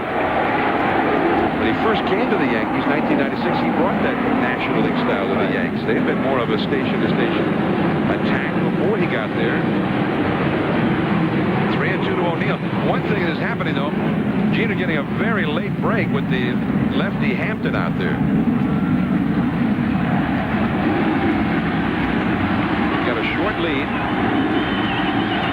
And the throw will go to first this time. Well, remember Hampton with O'Neill at first in the 4th inning in a similar spot, threw 5 times to first base, and then finally he picked O'Neill off.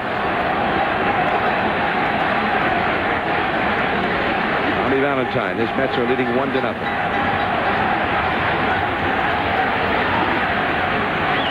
Jeter runs. The late break again. That's a foul. I mean, he got a real late break.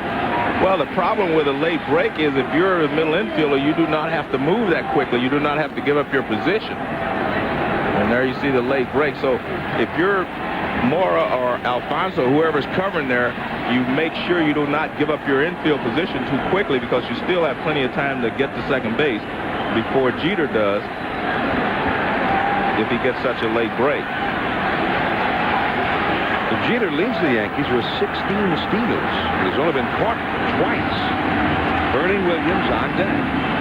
3-2 to O'Neill.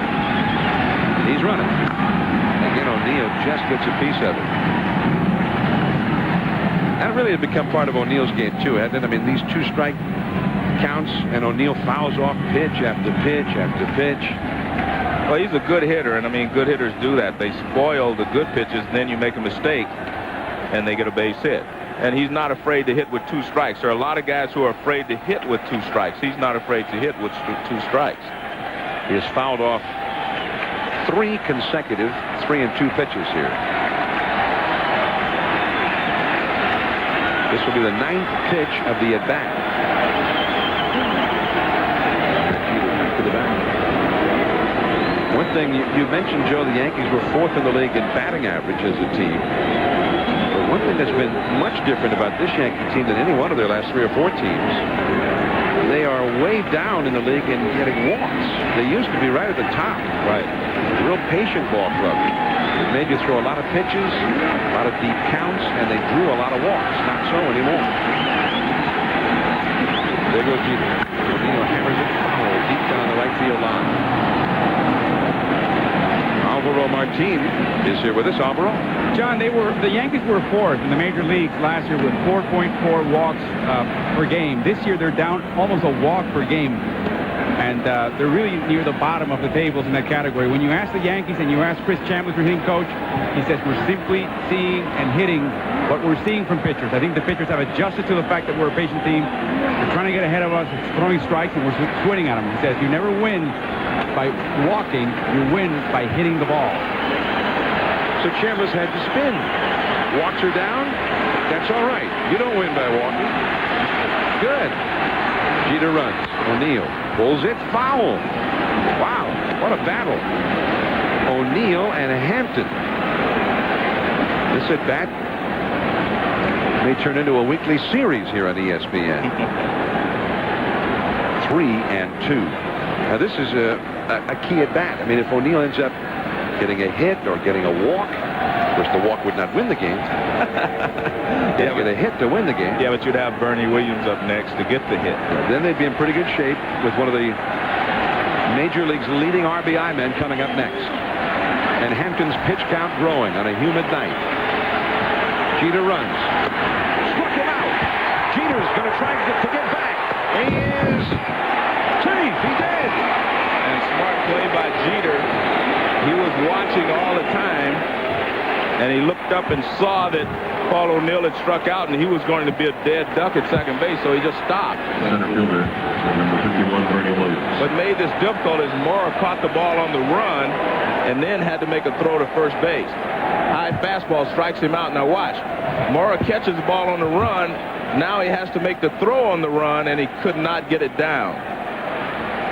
Good call by Dan Carlson there. Watch, he stops right there, Jeter does, and starts back. So he's on the run, so he throws high to first base, and Jeter gets back in. Paul O'Neill fouled off 5 5 consecutive 3-2 pitches. And then on the 11th pitch of the sequence, he struck out. But Jeter, who got no kind of a jump whatsoever against Hampton, and that's great credit to Hampton. So Jeter's, I guess Joe knew going in he was not going to be a threat to steal a base if O'Neill swung and missed. Here's the gum out in-game box score. Knobloch, Jeter, and O'Neill and Williams, the top 4 hitters, each have a hit, but the Yankees do not have a run. They've had some threats. They've gotten leadoff men on, but Hampton has done his best pitching in the clutch. And they got a tough batter here, Bernie Williams. There are those who, if they were voting for the MVP right now in the American League, who would send their vote to Bernie, a first-place team,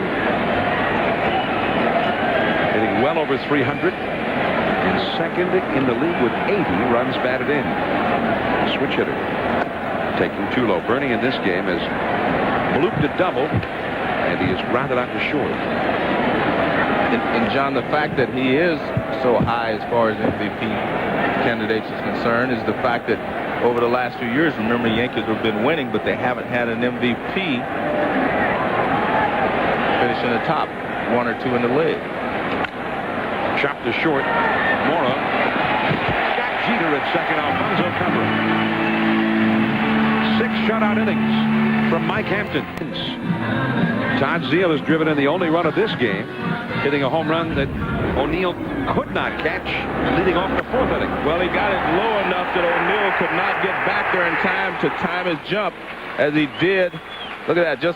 He just can't quite get back to the fence in time, and he's upset because he couldn't. If he'd have been a step deeper, he may have been able to make the play. That's maybe one of those breaks that Mike Piazza talked about yesterday. The Mets had not been getting any. And you got the same ballpark as Friday, the same right fielder as Friday, but he was able to leap up and take one away from Derek Bell. Not tonight. Zeile gets the home run. Last night, of course, it went the other way against the Mets. Lenny Harris had the ball in his glove at the wall, apparently taking one away from Chuck Knobloch, and then as he hit the wall, the ball popped out of his glove. Home run for Knobloch.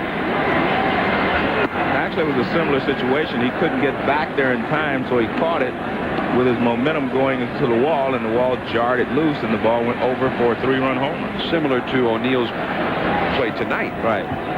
Very similar. 1-1 the count to Zeile. 2-1. There's Chuck Knobloch. Big home run. Lenny Harris had it for just a moment. Knocked up foul and back out of play.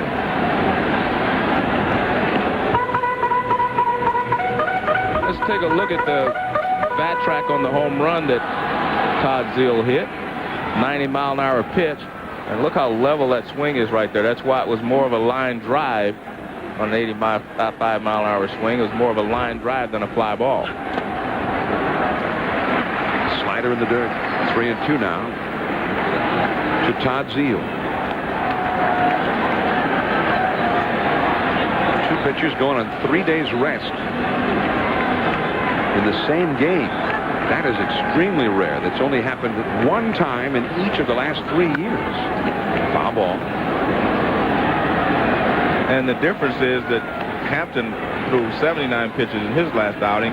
Pettit had 107 in his last outing. So the other ball game's gone. Anaheim leading Colorado. San Diego up on Texas. And that is strike 3. By the way, you saw Gonzalez for a moment. I thought, wow. Juan Gonzalez with Texas. I've seen that many times before. That must have been Wiki Gonzalez. Who drove in some runs for the Padres. Here's the New York Mets gum out in-game box score. The only significant hit so far, Todd Zeile's home run in the 4th inning for the only run of the game.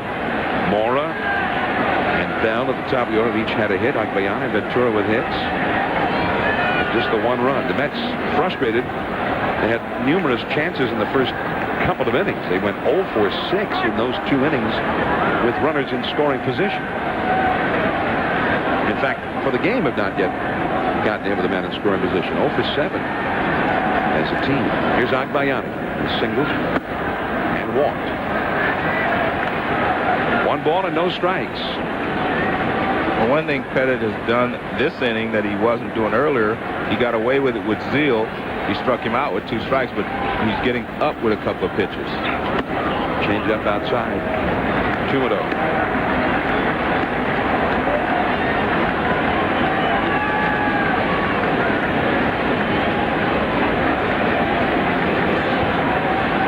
This would be Pettit's 90th pitch of the game. And he's up 3-0. Yeah, see, this inning he's been up with several pitches. He got 2 strikes on Zeal, and Zeal chased the high fastball to strike him out. But he has been up this inning. He kept everything down the previous 5 innings.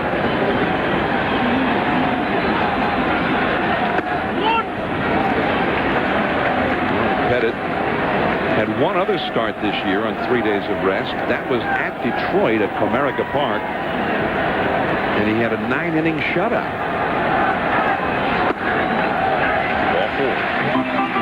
That is the 3rd walk allowed by Pettit. The 2nd time that he has walked Agbayani. 1 out, 1 on, and Robert Ventura is coming up. You see, Hampton was 6 shutout innings and 8 strikeouts. Pettit, 5 1/3, 1 run allowed, 4 strikeouts, 3 walks. Pettit had the first shutout by a pitcher working on 3 days of rest this year. Brian Bohannon had one for Colorado last year, the only one in the big leagues. In left field, there is Felix Jose.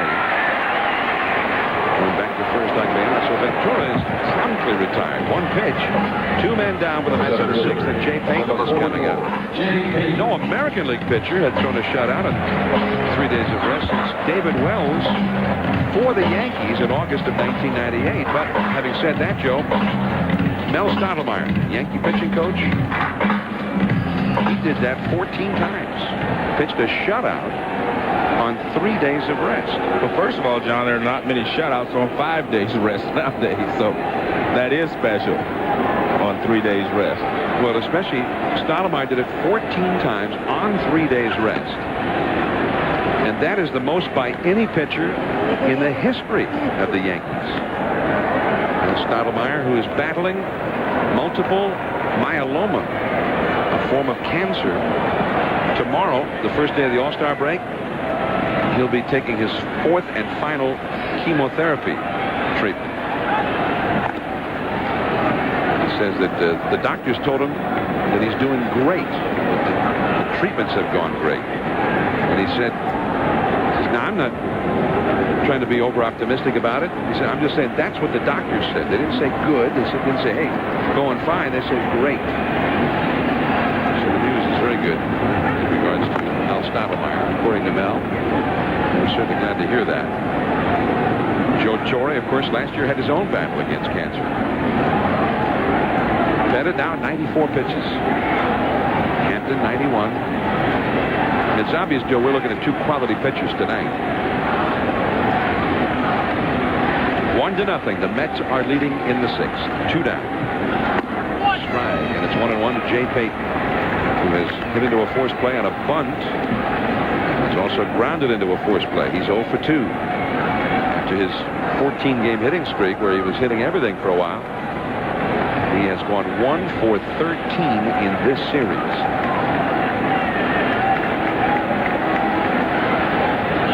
Curveball. Right to Brocious. And he drilled it. But right to Brocious. Now we head to the late innings. Posada, then Tino Martinez. 1-0. And Posada has been doing some pretty heavy hitting over 300, 14 home runs. A much stronger bat has emerged with Posada's status as the regular everyday catcher. He takes ball 1 from Mike Hampton. Tino Martinez on deck. Felix Jose due 3rd. Curveball in there for a strike. 1 ball and 1 strike. Well, Posada made the All-Star team, picked by Joe Torre. Jeff Nelson, setup man of the bullpen, did not. He's warming up in the bullpen right now. And he was very upset about it. That's a ball too low. And that's the trouble with picking an all-star team, and especially when each team has to be represented, you have a lot of people who may be deserving but are left off the team.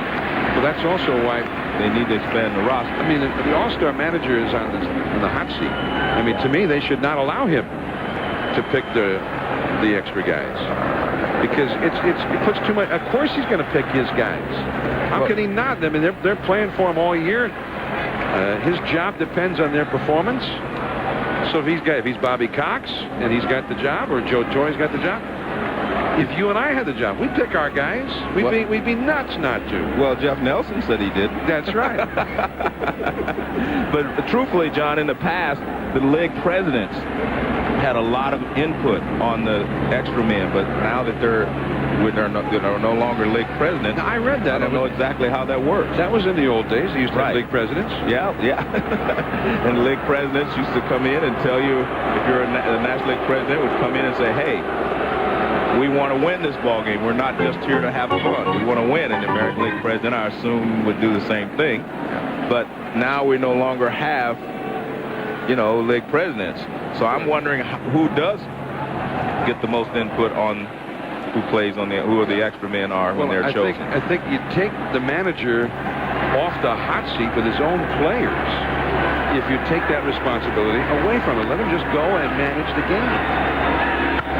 Base hit to right for Posada. Now I don't think that was where Hampton wanted that pitch to be. Posada aboard. Tino Martinez coming up. We're at Shea Stadium, New York, and there's the beautiful view from high overhead, courtesy of the Gum Out aerial camera. Glad to see him back up in the air. 54,286. The largest official paid attendance at Shea Stadium for a Mets game since 1970. The 3 games here at Shea played before more than 162,000 paid admissions. The largest 3-game attendance total in Mets history. This is their 37th season at Shea Stadium. Well, I guess interleague play does work in certain places, doesn't it? Now, I don't know, for instance, when the Mets play, the Tampa Bay Devil Rays, if they get 55,000. Yeah, but I think Tampa Bay and Florida probably get their biggest crowds of the year when they play each other. 2-0 the count.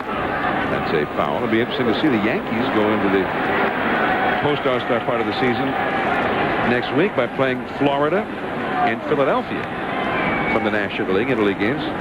And I don't know if Florida's going to be packing them into Yankee Stadium when they come in. So the Yankees will look to get hot. They get Florida, Philadelphia, then Detroit and Tampa Bay, all at home. And they go on the road to play Baltimore and Minnesota. Pettit with the jacket on. We've got Nelson warming up in the bullpen. Pettit's giving him 6. One thing on the last day before the All-Star game, usually you've got a lot of guys to go to in the bullpen. The Yankees, including David Cone, available out of the pen tonight. This could be 2. Zeal, the second one. Mora back to first. Hampton covering. Double play.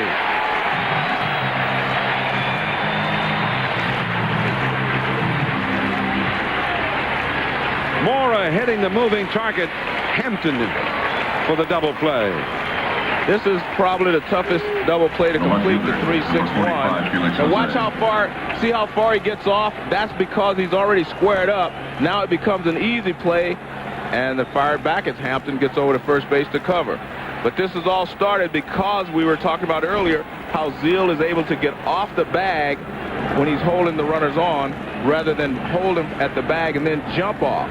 He was in perfect fielding position, able to turn and make a good throw, and it became a very easy 3-6-1 double play.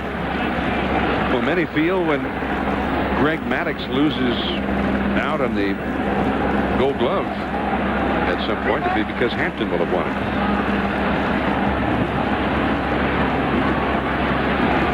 Two down, nobody on. And the Yankees have not been able to move up runners tonight. They have not moved up one runner in this game. Knobloch in the first single was thrown out at second on a strikeout throw out double play. Williams led off the second with a double. Died at second. O'Neill led off the fourth with a single. Got picked off. Jose got a one-out walk in the fifth. He was stranded there. Jeter got a one-out single in the sixth. He was forced out at second. Now Posada, a leadoff single in the seventh, wiped out in a double play. They have not moved up one runner, even as much as one base in 7 innings tonight. They've had 5 hits plus 2 walks. They've had 7 men on base. Mike Hampton at the top of his game tonight. The 1-2 pitch. Base hit in the left field. And again, Joey, got that curveball up there where I don't think he wants it, especially with 2 strikes. Right, he got the curveball, hanging curveball. Good job by Jose to wait back and hit it into left field. But watch, this ball stays up about belt high, and on this particular breaking ball, you can see it's about belt high, and Felix Jose stays right with it and hits it into left field for a base hit. And the light rain falling here at Shea Stadium. Top of the 7th. Here's Scott Brocious. He's no stranger to doing big things in big games before big crowds. Strike with a fastball. Of course, he was the World Series MVP 2 years ago. The one thing you have to be careful with against Brocious is fastballs middle of the plate in, because he can drive the ball out of the ballpark. Down and away with a fastball. The pitcher due up next, but David Justice has come out on deck. So he would pinch it for Pettit if Brocious could keep the inning going. And Mike Hampton has now thrown 108 pitches in this game. Put away. 2-1. Pettit is finished for the night. 6 innings, 1 run given up. Well, we say he's finished. Yeah, he might not be finished if Brocious makes the final out here. Jeff Nelson getting ready in the bullpen. The bullpen has been extraordinary in this weekend series. Strike 2 call to the outside. Good pitch by Hampton in that. As I said, you try to stay away from Brocious, and that's right over the outside corner. And especially stay away from it with the break fastball. 2-2, 2 down. Jose at first. Well, he went up with the high hard one. That's the highest reading he's had on the gun tonight. But Brocious laid off. A light rain now at Shea Stadium. 7th inning, 1-0. The Mets lead the Yankees.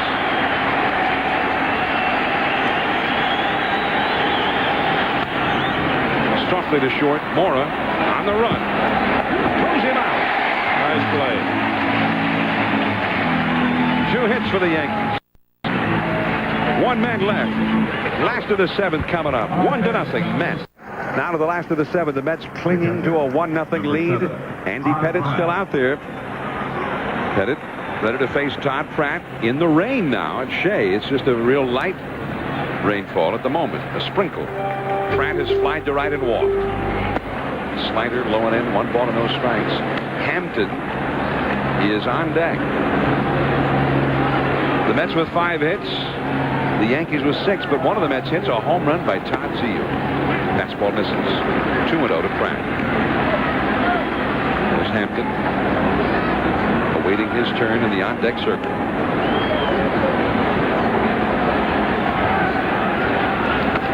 Pratt has the longest offer going in the major leagues other than for pitchers.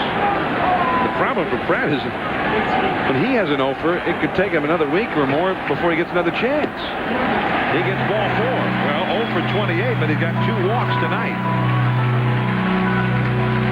And that's when you're very upset with your pitcher when you say, the guy's 0 for 28 and we've walked him twice. Yeah. Hampton comes up.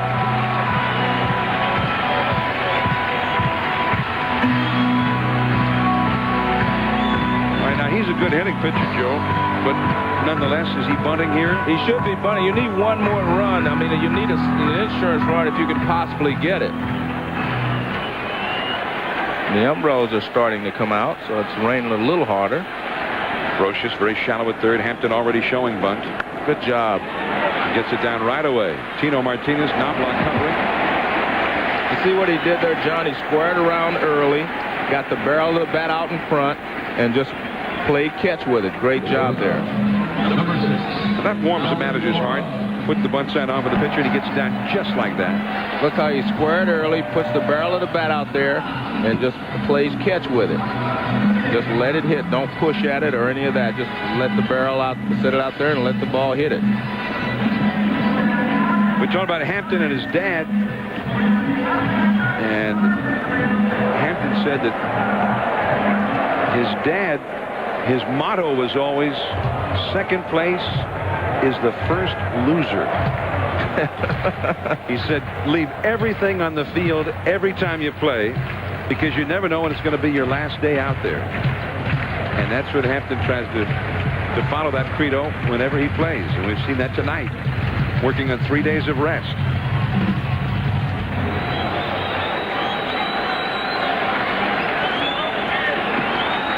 Here's Melvin Mora. Stumbled in the first, grounded to short in the third, flied to right in the fifth.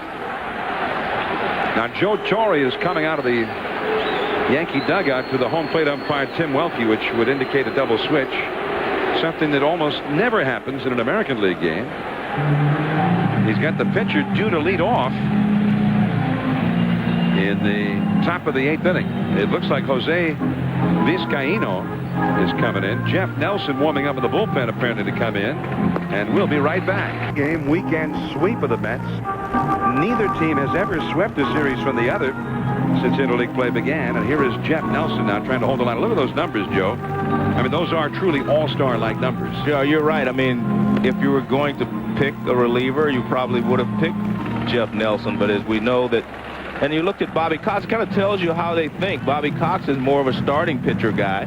He loves starting pitching, whereas, you know, some other managers are more in the bullpen players. Jose Vizcaino is going to play third base. Scott Brocious out of the game. So Vizcaino will go into the 9th spot of the order and be due to lead it off in the 8th inning. The 6-foot, 8-inch tall Nelson working in the rain now. He'll be feeling the rain just a little bit before anybody else on the field. He's from the Baltimore area. And this is a guy, Joe, who did not experience major league life until his 9th year in pro ball. There's a slider for a strike to Melvin Mora. And he's very tough on right-handed hitters because he kind of drops down and he's hard to pick up. He doesn't throw sidearm, but he drops down with his front shoulder and then he raises his arm. Way outside and back to the screen, and that changes a few things as Pratt goes to third. Well, he threw him a slider for strike one, and he was going to throw a harder slider, and he held on to it a little too long, and it got away from Posada. And watch, he holds on to this one a little too long and throws it a little harder.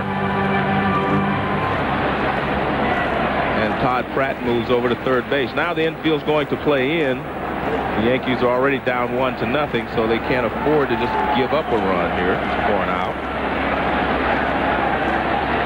1-1 to Mora. High in the air to center. It looks to be plenty deep enough to get Pratt home. Freddie Williams will not even make a play on it. So the wild pitch contributes to a run. 2-0 Mets. And a good job by Moore to be able to get the ball into the outfield deep enough to score the run. We all take it for granted that a guy can just hit the ball and deep enough to drive in the run. But when you have a sidearm and right-hander like Jeff Nelson out there, not easily done.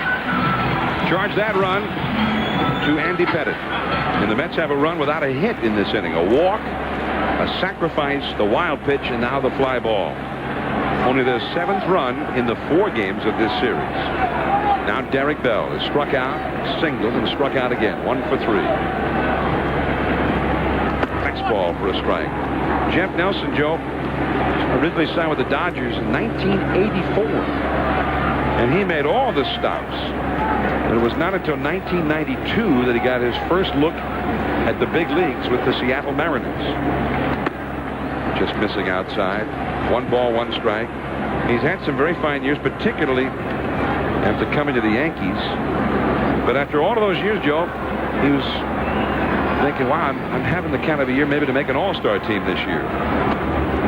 And he said some things that finally, yesterday, as he was very upset about being left off the all-star team by his own manager, Joe Torre. But yesterday, he went and apologized to Torre for those remarks. He said the remarks had sort of taken on a life of their own. Fastball runs inside, 3-1. But this idea of a relief pitcher who's not the closer being an all-star, that's a fairly new idea. Jeff Zimmerman with Texas made the all-star team after a great first half. Deep third, Vizcaíno, long throw. He's got the arm for it, stretching out to bring it in. Tino Martinez. Dan Carlson, the umpire, on top of the play, making sure he kept his foot in the bag. But a big run at it for the Mets. Vizcaíno, Knobloch, and Jeter coming up for the Yankees.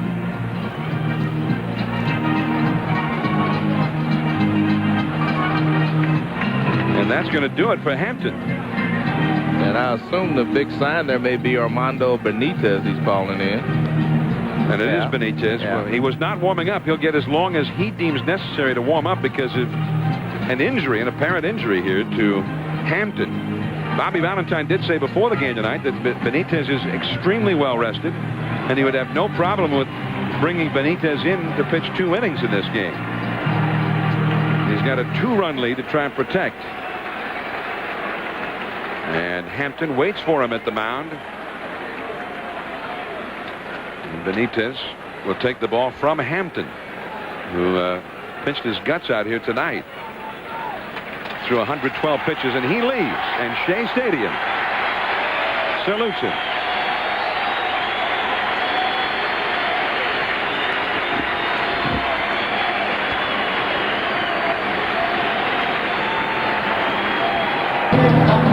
In your forearm or in your wrist, Mike?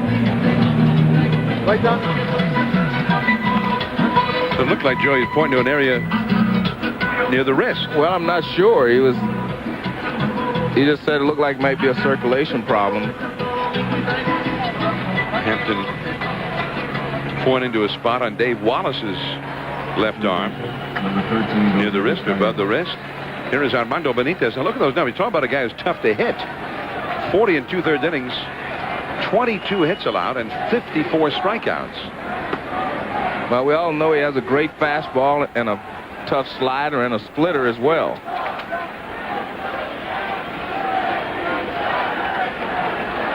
Of course, he has his own beanball history with the Yankees. And Tino Martinez. And if there are any lingering feelings of bad blood between these two clubs from last night, if you're the Yankees, you would hate to see it expressed now. Boiled over again, right?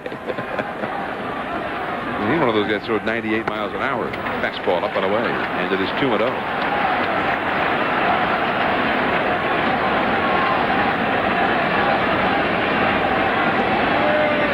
Benitez has not worked in 6 days. 3-0. Sometimes the closers, especially these hard-throwing closers, it's hard for them to stay sharp when they don't work regularly. They're used to working regularly. The Angels clobbering the Rockies. San Diego still leading Texas. 3-1 now to Jose Vizcaíno. His team trailing 2-0. He's just trying to get on base. Benitez with 18 saves in 21 save chances. And he walks him.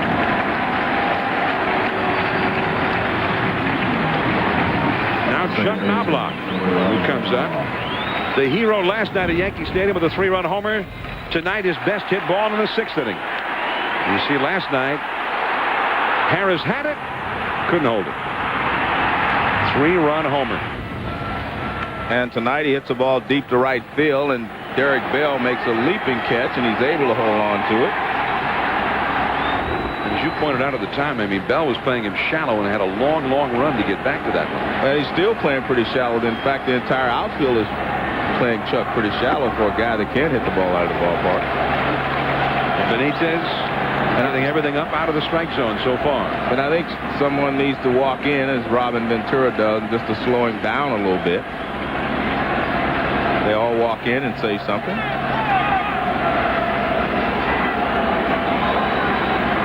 Benitez third in the National League with 18 saves.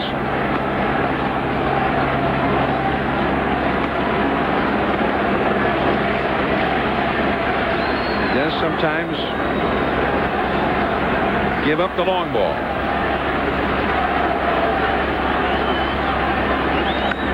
Off the fists. Good fastball there. Benitez in his 40 2/3 innings this year has given up 7 home runs, which is that's more than one every 6 innings, and it's a high figure for a late inning closer.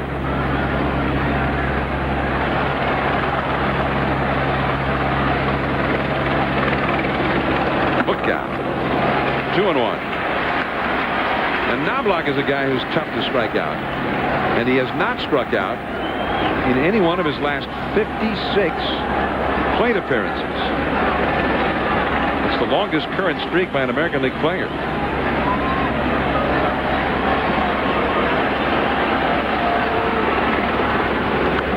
Back to the screen. 2-2.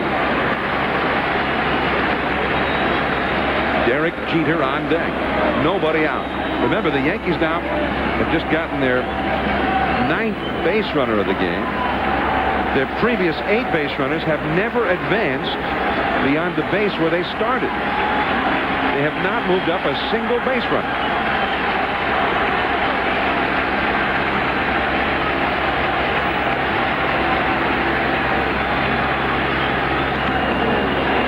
And the save by Todd Pratt, that keeps Vizcaino from moving up. Well, he threw him a splitter. He got 2 strikes, and he tried to throw him the splitter to finish off the at-bat. And it bounces way out in front of the plate. Good job by Pratt to keep him in front of him. Great job. Pratt's done a fine job tonight behind the plate. Playing in place of Mike Piazza, who was beamed last night by Roger Clemens. And by the way, as we understand it, word is that he has been advised not to go to Atlanta for the All-Star game at all. And at this point, we understand he will not. Runner goes. Swung on and missed. Throw to second. Double play.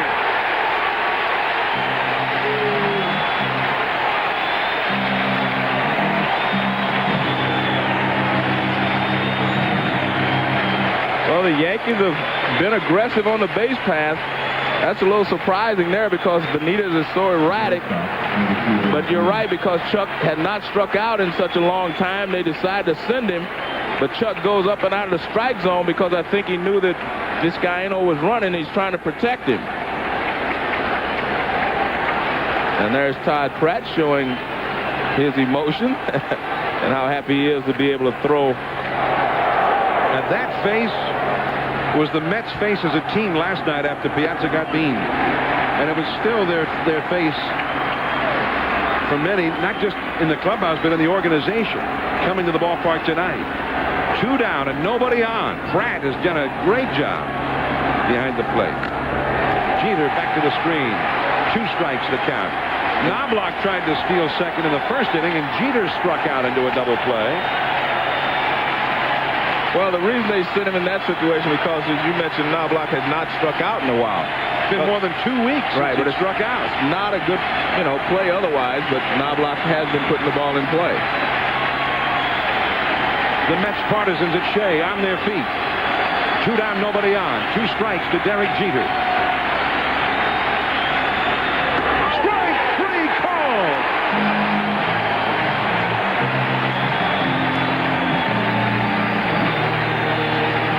The Yankees have only 3 outs left. ESPN Sunday Night Baseball in our 11th season. Getting ready now for the All-Star break. The All-Star game Tuesday night.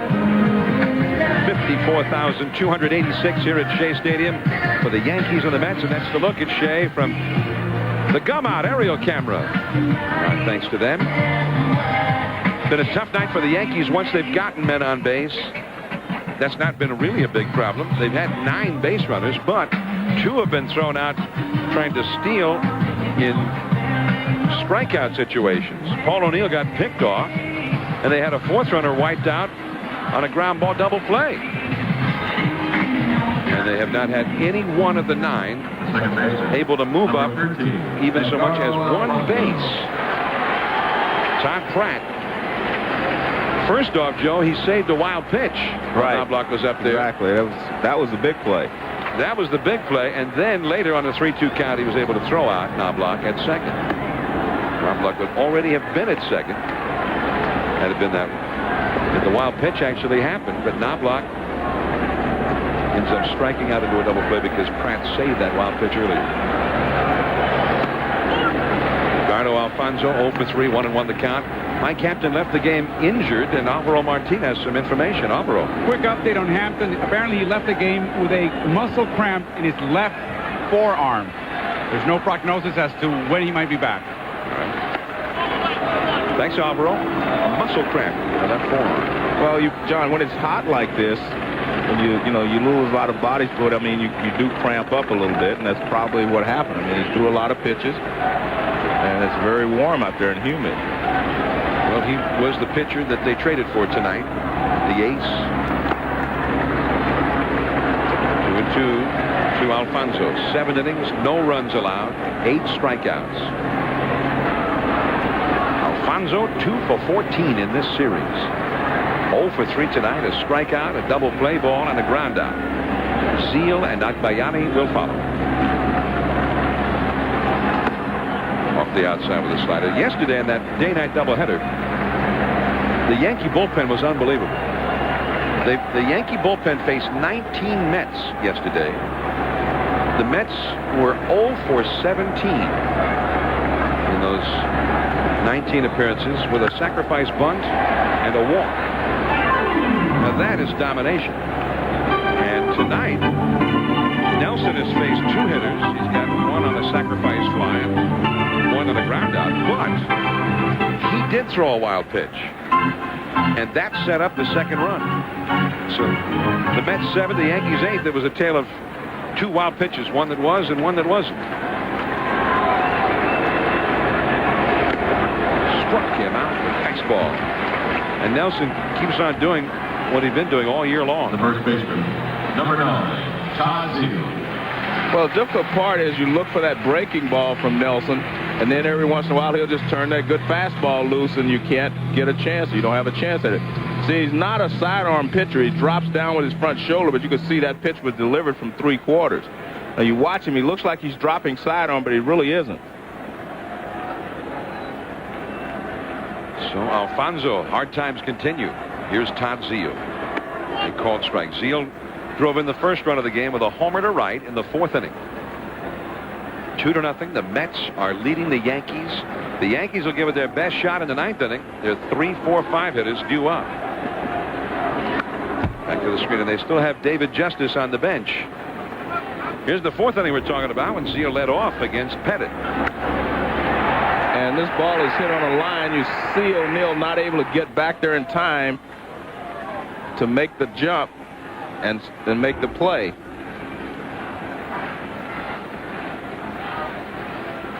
The Toronto Blue Jays won today in Montreal, the Canadian battle, 13-3. Toronto. Popped up foul. Vizcaíno and Posada on the foul side of the line. It almost ended up being a fair ball. Posada made the backhanded catch.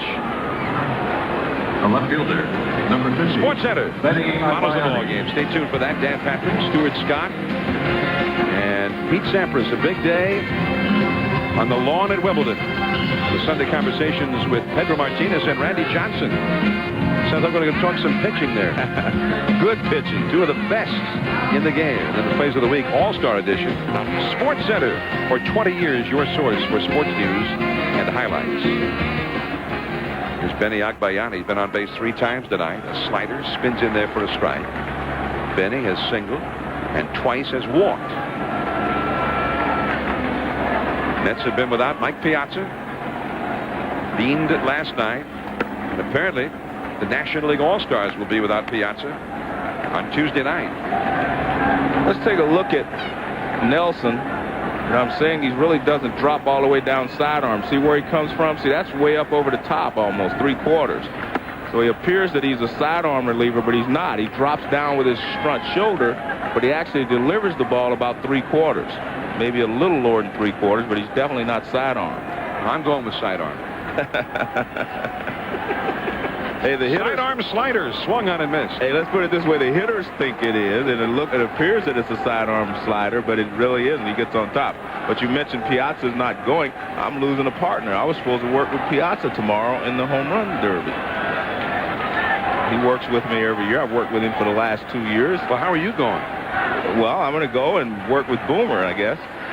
All the Chris guys Berman and I will work everybody's together. dropping out. Nobody's going. I can't drop out. You don't look that good to me. If I were you, I'd get some rest over the next 3 days. Really? I'll get some rest, but I still have to go. How many fingers am I holding up? Is that? Let me see. Let me get my computer.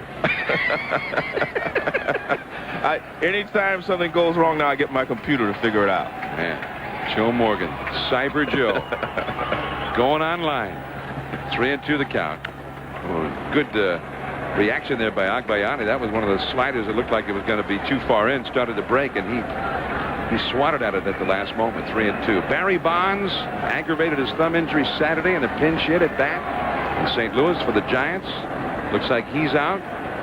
Ken Griffey Jr., sore right knee, probably won't play, although he's supposed to hit in the home run derby tomorrow. Greg Maddux scratched from his start today at Fenway Park with a sore right shoulder. He will not be in the All-Star game. Cal Ripken is on the disabled list with a back injury.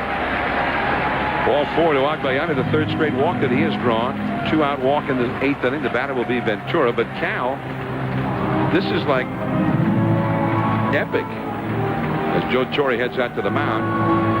Cal Ripken has started a record 16 consecutive All-Star games. But not this year. The streak will end again for Ripken. We'll be back. Coach comes out to pitch for the Yankees. 24 years old. Run him up from Columbus. And Joe, he's a guy who is filling in for the injured Alan Watson, but is one of those left-handers who specializes in getting the left-handed hitter out. Well, that's his job, and his job now is to get Robin Ventura out. Now, he's a little more sidearm Number 4. than Jeff Nelson was. No, if Nelson's not a sidearmer, then nobody's a sidearmer. Joe McEwing, Little Mac, in St. Louis last year.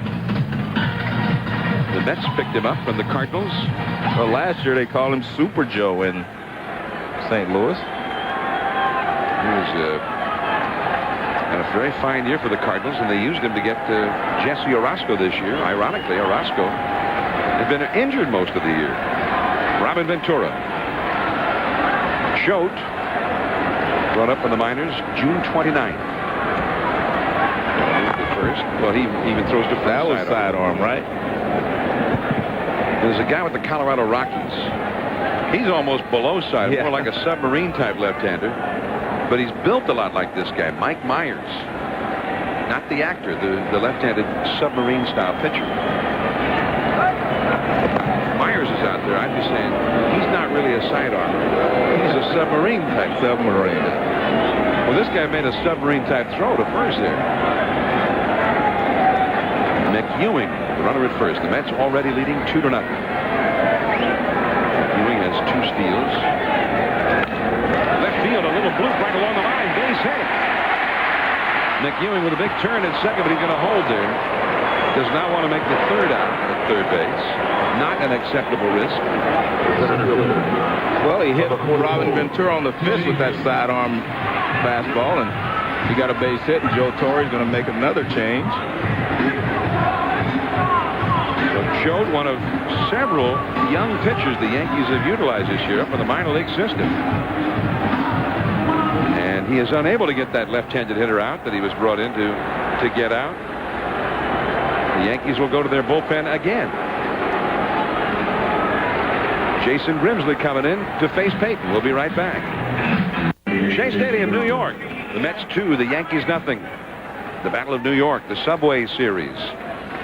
Jason Grimsley now to try and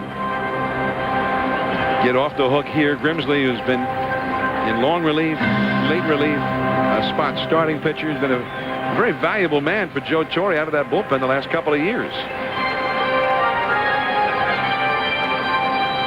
He inherits 2 base runners, McEwing, who belongs to Nelson at second base, Ventura, who belongs to Choate at first base, and Jay Payton, the hitter, who belongs to Grimsley, or so Joe Torre hopes. In the rain at Shea Stadium. Some umbrellas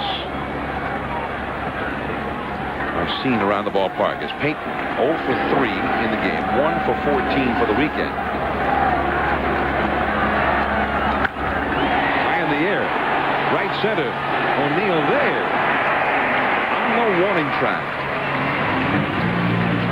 So now the Mets try and finish the first half with a win. But the Yanks have O'Neill, Williams, and Posada. Coming up, 2-0 Mets. It's raining in New York. Armando Benitez needs 3 outs more to make the Mets a winner to avert a disastrous weekend here. Joe McEwing stays in the ballgame to play left field after he came on as a runner for Benny Agbayani. Armando Benitez now to face Paul O'Neill, Bernie Williams, and Jorge Posada, the 3, 4, 5 hitters in Joe Torre's batting order. Of course, Torre, along with Jeter, Williams, Posada, and Rivera. Now the Yankees will be flying down to Atlanta.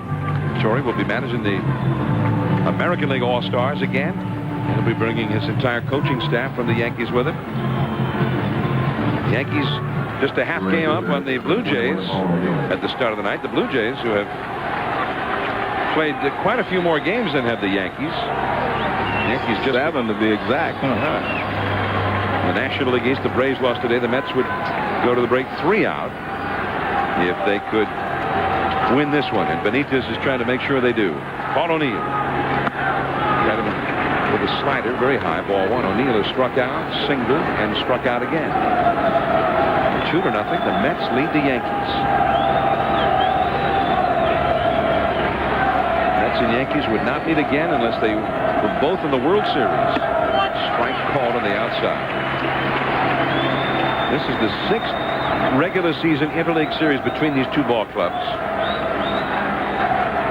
And they have never played each other in these interleague games, Joe, while both teams were in first place.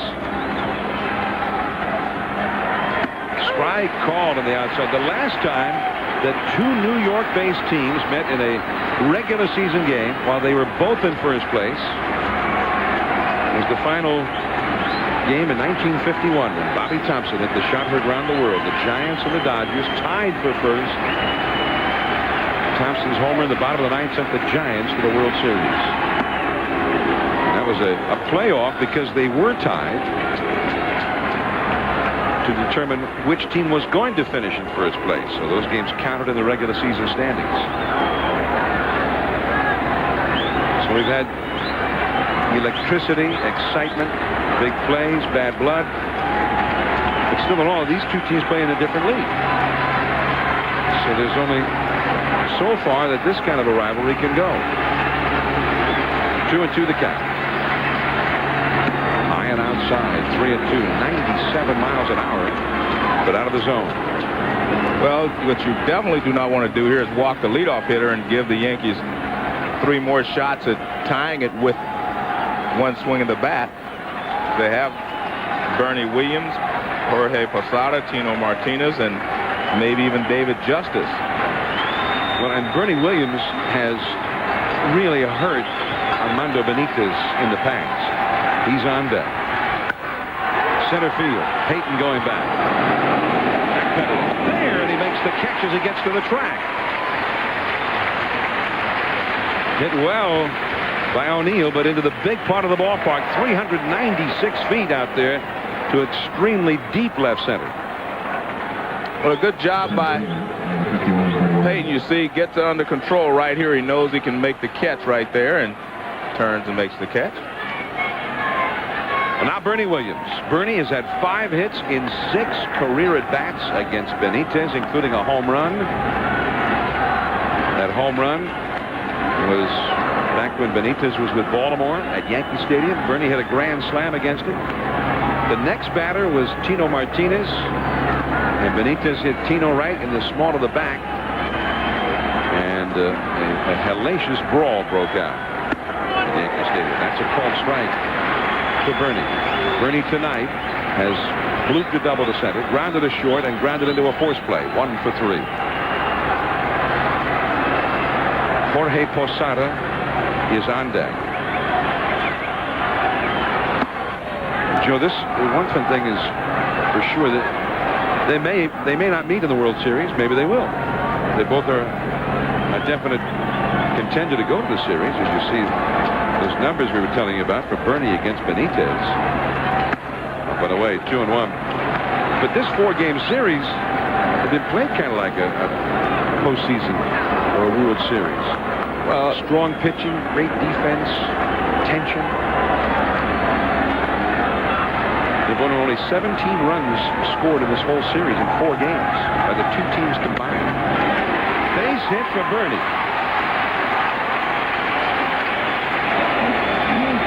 Well, Bernie gives them a shot. Low fastball, he just reaches out with his hands and lines it back into center field for a base hit. I watched the swing, not much else but hands. Look at that, just uses his hands and lines it into center field. When a guy throws as hard as Benitez, all you want to do is quicken your swing. You don't swing harder, just make sure that your swing is a little quicker. In these 4 games, only 17 runs scored. Only 3 home runs have been hit by the 2 teams combined. And this the year of the home run. But this guy is capable of hitting one. He's got 14 for the year. Benitez has given up 7. 41 innings. 8 strikes.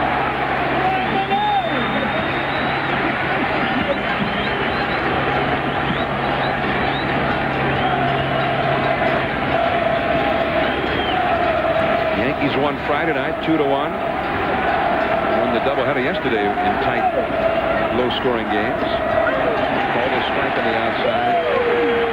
Yankees won both games yesterday by scores of 4-2. The Mets are leading this game 2-0. 0-2 to Posada, who has walked, struck out, and singled. Tino Martinez is on deck.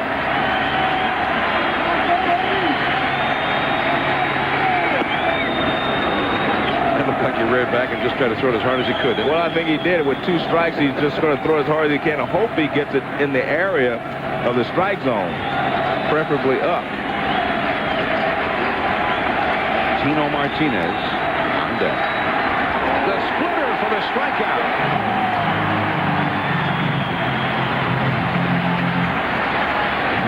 Strikeout for Mets pitching.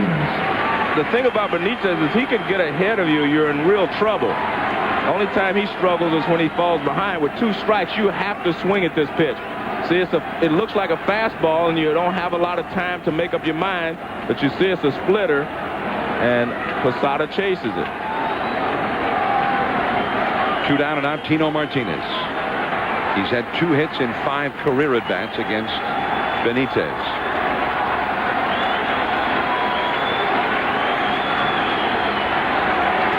Bernie Williams at first. Zeal plays behind him. Strike, and it's 0-1. Oh, beautiful splitter right there. Start Martinez off with it. Tino hit a home run in this ballpark yesterday, a big one. Drove in 3 runs in that first game yesterday. 2 down, 9th inning. Comes back with a fastball and misses. Next Sunday, we'll be in Denver. I think we'll see more runs next Sunday than we saw tonight. Oakland and the Rockies. There goes Bernie. The splitter in the dirt. And for the first time tonight, after 10 men had reached base, the Mets actually have a runner who advances a base. It's the only time it's happened. The Yankees' first base runner to advance a base. Well, are they giving him a stolen base? No. Defensive indifference. No steal. Zeal is playing way behind him at first. 2-1 to Tino. 3-1. Well, Felix Jose is the scheduled hitter on deck, but I know David Justice is sitting over there someplace. There's There's Jose, number 45. Bernie at second. Well, he's just sitting. Well, now the walk puts the possible tying run on base. 2 men on. It's the first time tonight, or rather the second time tonight, the Yankees have had 2 men on at the same time. The other time was in the second inning. And Justice is coming out on deck. He would presumably hit for Brocious. I mean Nelson, Jeff Nelson's spot, the pitcher spot, I'm sorry. Pitcher spot. Grimsley's in there now, so he would hit for Grimsley. Which the Yankees a little short-handed off the bench because Shane Spencer got hurt in the first inning in left field. A really freaky type play where he twisted his knee on a base hit by Melvin Mora. I can't even read my own writing here. That's what I'm starting to worry about. They're going to send in a runner over at first base. Wilson Delgado will pitch running. Bertino Martinez Number 14, represents a Wilson possible Delgado. tying run. We mentioned a lot of All-Stars having to drop out of the All-Star game, which is Tuesday night. I'll be tuned in, by the way, you and Bob Costas on NBC. And then tomorrow night, Home Run Derby. Well, at this point, I know Chris Berman and I will be working there. Mike Piazza was supposed to work with us. You can see the outfield is as deep as they could possibly get. Big chop. Seals got it. He'll take it to the bag. The ball game is over. The Mets avert the sweep and beat the Yankees in the final game before the All-Star break with a shutout combined from Hampton and Benitez. Well, I think this game showed what the Mets can do. I mean, they get great pitching, good defense, and timely hitting. And all the bad feelings from yesterday have kind of disappeared for a time being. But I don't think the Mets are going to forget that they lost their best player in Mike Piazza to a beanball incident yesterday. But I do believe that they showed that they're capable of beating the Yankees in the tight ball games. So the Subway Series for the year 2000 is over. But if anything, the bad feeling between the two ball clubs now is out in the open. They don't like each other, especially the Mets. They don't like the Yankees. 2-0. The Mets win it. Hampton gets the win. Next Sunday, we'll be in Denver. It'll be the Rockies and the Athletics on ESPN 8 Eastern. Now stay tuned. SportsCenter is coming up next. For Joe Morgan, Alvaro Martin, and our entire ESPN crew, I'm John Miller. Good night from New York. This has been a presentation of ESPN, the worldwide leader in sports. For more, log on to ESPN.com.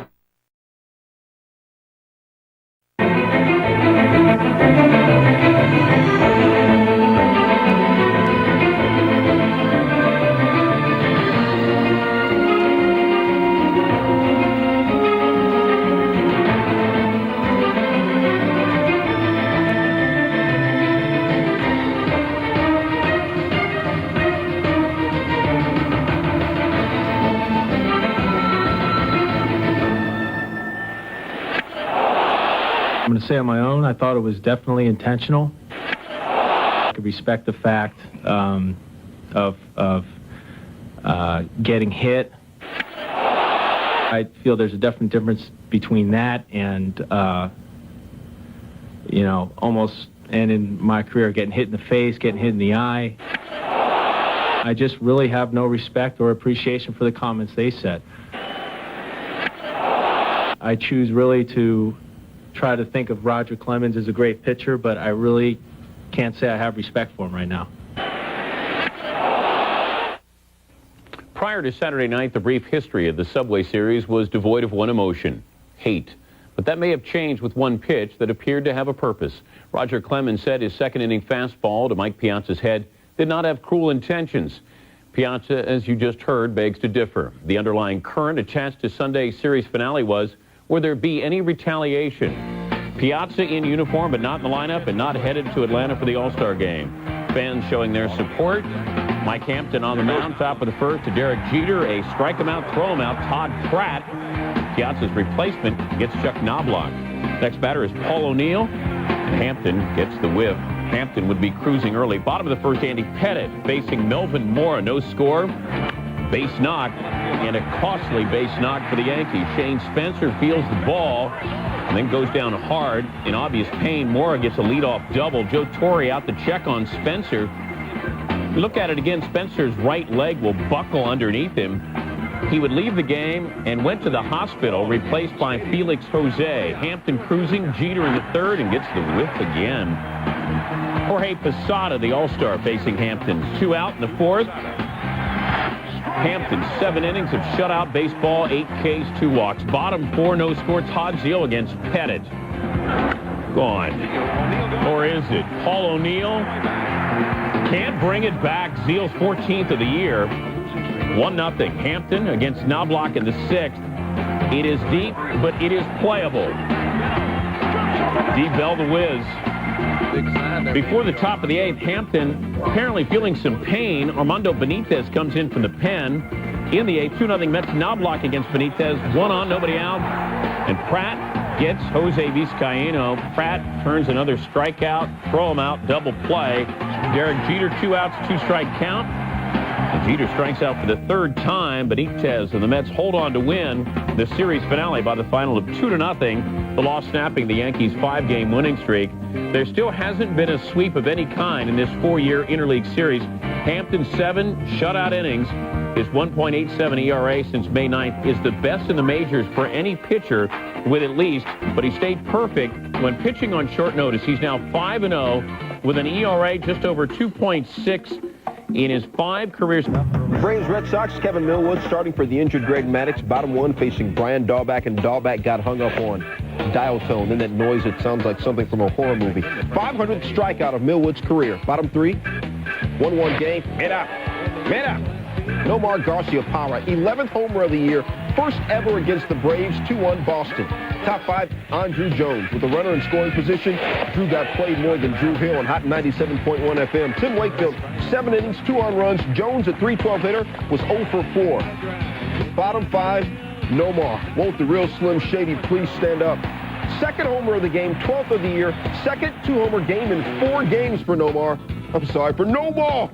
Sox going to win at 7-2. Tim Wakefield, who has bounced from the bullpen in the Battle of Canada, and Tony Batista riding the pony all the way to Atlanta for the All-Star game. That's Raul Mondesi riding this pitch from Dustin Hermanson. 3-run homer, 23rd on the year, 5-1 Jays. Later in the inning, still 5-1, 2 on for Darren Fletcher. Runners to right, and Vlad Guerrero has some problems. Carlos Delgado will score. 6-1 Toronto. It was 8-1 Toronto in the 6th. Bases loaded, and it's Batista. I don't know what to score the game on Tuesday. Homer Bush and Mondesi score. 10-1 Toronto. Batista 3 for 5, 3 RBIs. Jays go on to win it by the final up 13-3. The 18 hits marks a season high for the Jays. Mondesi has homered in 3 straight games. Frank Castillo has won 5 straight decisions. Simpson, NL Rookie of the Year, making his first start. Top 6, Omar Vizquel at bat. Anything else like whoa. Solo home run like whoa. 3 days ago, Omar had 2 home runs this year. Now he's got 5. 3 jacks in 2 days. Bottom 8, Indians up 3-1. Andrew Lorraine facing Ken Griffey Jr. Jr. doesn't like the call. Rookie umpire Justin Clem tosses Jr., and it is on. Ken said later, before seeing a replay, I don't get mad very often. If I'm wrong, I'll apologize. If he's wrong, we'll shake hands and go out and do our jobs. Bottom 9, 2 on, 2 outs. Tying run on first for Barry Larkin, and the former MVP hits it to right. Ricky Leday, closure. What we all need in our psychological lives. Reds 12-20 since June 5th. Indians going to win at 5-3, even with the win, though. Things are pretty tense in the Tribe Clubhouse. Cards and the Giants. Bottom 5, 3-0 Cards. 1 out, 1 on. Fernando Tatis has just left the building off Livan Hernandez. 5-0 Cardinals. Top of the 8th got interesting. Little chess game. Giants down 8-3. 1 out, 2 on. Dusty Baker sends up Barry Bonds. Even though he's injured, Tony Lewis says, well, let's bring in the lefty, Mike Matthews. Baker says, all right, you're bringing in the lefty. I'm bringing in Ellis Burks instead of Bonds. Base knock. And that's going to drop for a base hit. Loads the bases. Next batter, Jeff Kent against Dave Beers. Drive, base hit into left center field. That one will go all the way to the wall. 3 runs come in. Giants down 8-6. Top 9. Giants down 8-7. 2 outs. Nobody on for Bill Miller. And a full count facing Beers. Looked a little low. Cards win it 8-7. So the Giants' 8-game winning streak comes to an abrupt end at the All-Star break. Pat Henkin, working on 3 days rest for the first time in nearly 4 years, got the win following 5 innings of 2-hit ball. Barry Bonds made it official. He will join the list of injured All-Stars who won't be playing Derby, but not in the All-Star game. Pretty good lineup here. I don't even need a second baseman to beat you. Piazza with a concussion made it official Sunday night.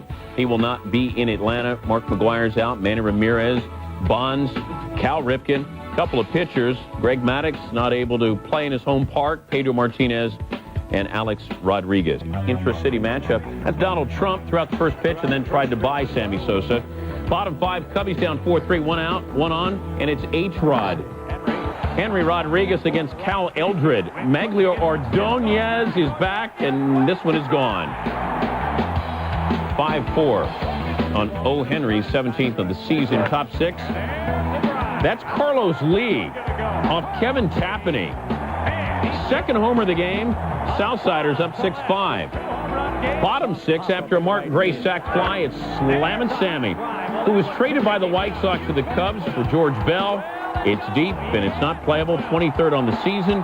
Cubs beat the Sox by the final of 9-6. Back in June, the Sox took 2 of 3 at Comiskey. Cubs returned the favor at Wrigley. Tapani won despite coughing. Stood in Randy Johnson's way of his 14th win of the season. Had a few obstacles. Pretty good series for Ben. Not only the A's, but some of their equipment. That's Ben Grieve in the bottom of the second. Jay Bell maintains his concentration, gets his man. Later in the inning, Johnson is on his game, facing Matt Stairs, just looking. Johnson, 6 strikeouts, first 3 innings. Bottom 4, still 2-0 Arizona. Bases loaded for Stairs. Stairs was 6 for 10 lifetime against Johnson coming into the game. Olmedo signs, and Ben Grieve completeward. We're tied at 2. Top 5 still tied at 2. Damian Miller up with 2 men aboard. Greg Colburn tries to score from second. The throw is there from Matt Stairs. Ramon Hernandez can't keep it in his glove. Colburn scores, and it's now 3-2. Johnson against Stairs, just looking. Diamondbacks going to win at 4-2. Johnson 7 innings, 13 Ks, 2 earned as he picks up the victory. The league on. M fans wishing A-Rod well. Bottom second. Oh, that's disturbing. Joe Oliver crushes his 3rd home run of the year. He busts up Chet-Ho Park. Park allowed only 3 hits, all by Oliver. Top 4 Mariners start flushing the leather. Jim Leyrick's ground ball up the middle, but Carlos Guillen, A-Rod's replacement, is banging. Nice flip. They get Leyrick's. Nice glove by Guillen, now about that 155 batting average. You know, A-Rod's hitting 345. Jamie Moyer gets Gary Sheffield chilling. Moyer, season high 8 Ks. Sheffield argues with home plate ump Phil Cousy. Does not get tossed. Top 9 still 2-zip. Mariners, Kazuhiro Sasaki on to close it. Guillen again. Serious range. A-Rod's replacement was the truth in the field. He was only 0 for 4 at the plate, but he was the truth in the field. Mariners win at 2-zip. Then he was the truth in the field. M shut out the Dodgers for the 2nd game in the row. In the 2 games, LA only 12 singles. The Mariners get their best first half in their history, 51-35, and it's only the 2nd time in 20 match of the 1983 World Series. The Phillies and O's. Desi Relaford, bottom of the 8th. Alan Mills in relief. Will Clark gets his man. Top 9 with a man aboard. Brady Anderson is at second. That would make 2 men aboard. Jeff Brantley in to try to close it out. Will Clark, good Will haunting. Does it with his glove, does it with his bat. Matos and Anderson score. O's go on to win it by the final of 5-4. Clark and Brantley were college teammates at Mississippi State and also the San Francisco Giants. Brantley had converted 13 consecutive save opportunities. The O's took the interleague series 4-2. Florida, Devil Rays, Marlins, Ocean Preachers, Top 1, Crime Dog, Fred McGriff. Booyah! 2-run jack, 18th of the year, 408th of his career, passing Duke Snyder for 30th all-time. Bottom 4, Mark Smith on first, Preston Wilson on third. Smith tries to steal second. DeFelice's throw goes to Felix Martinez, who tries to get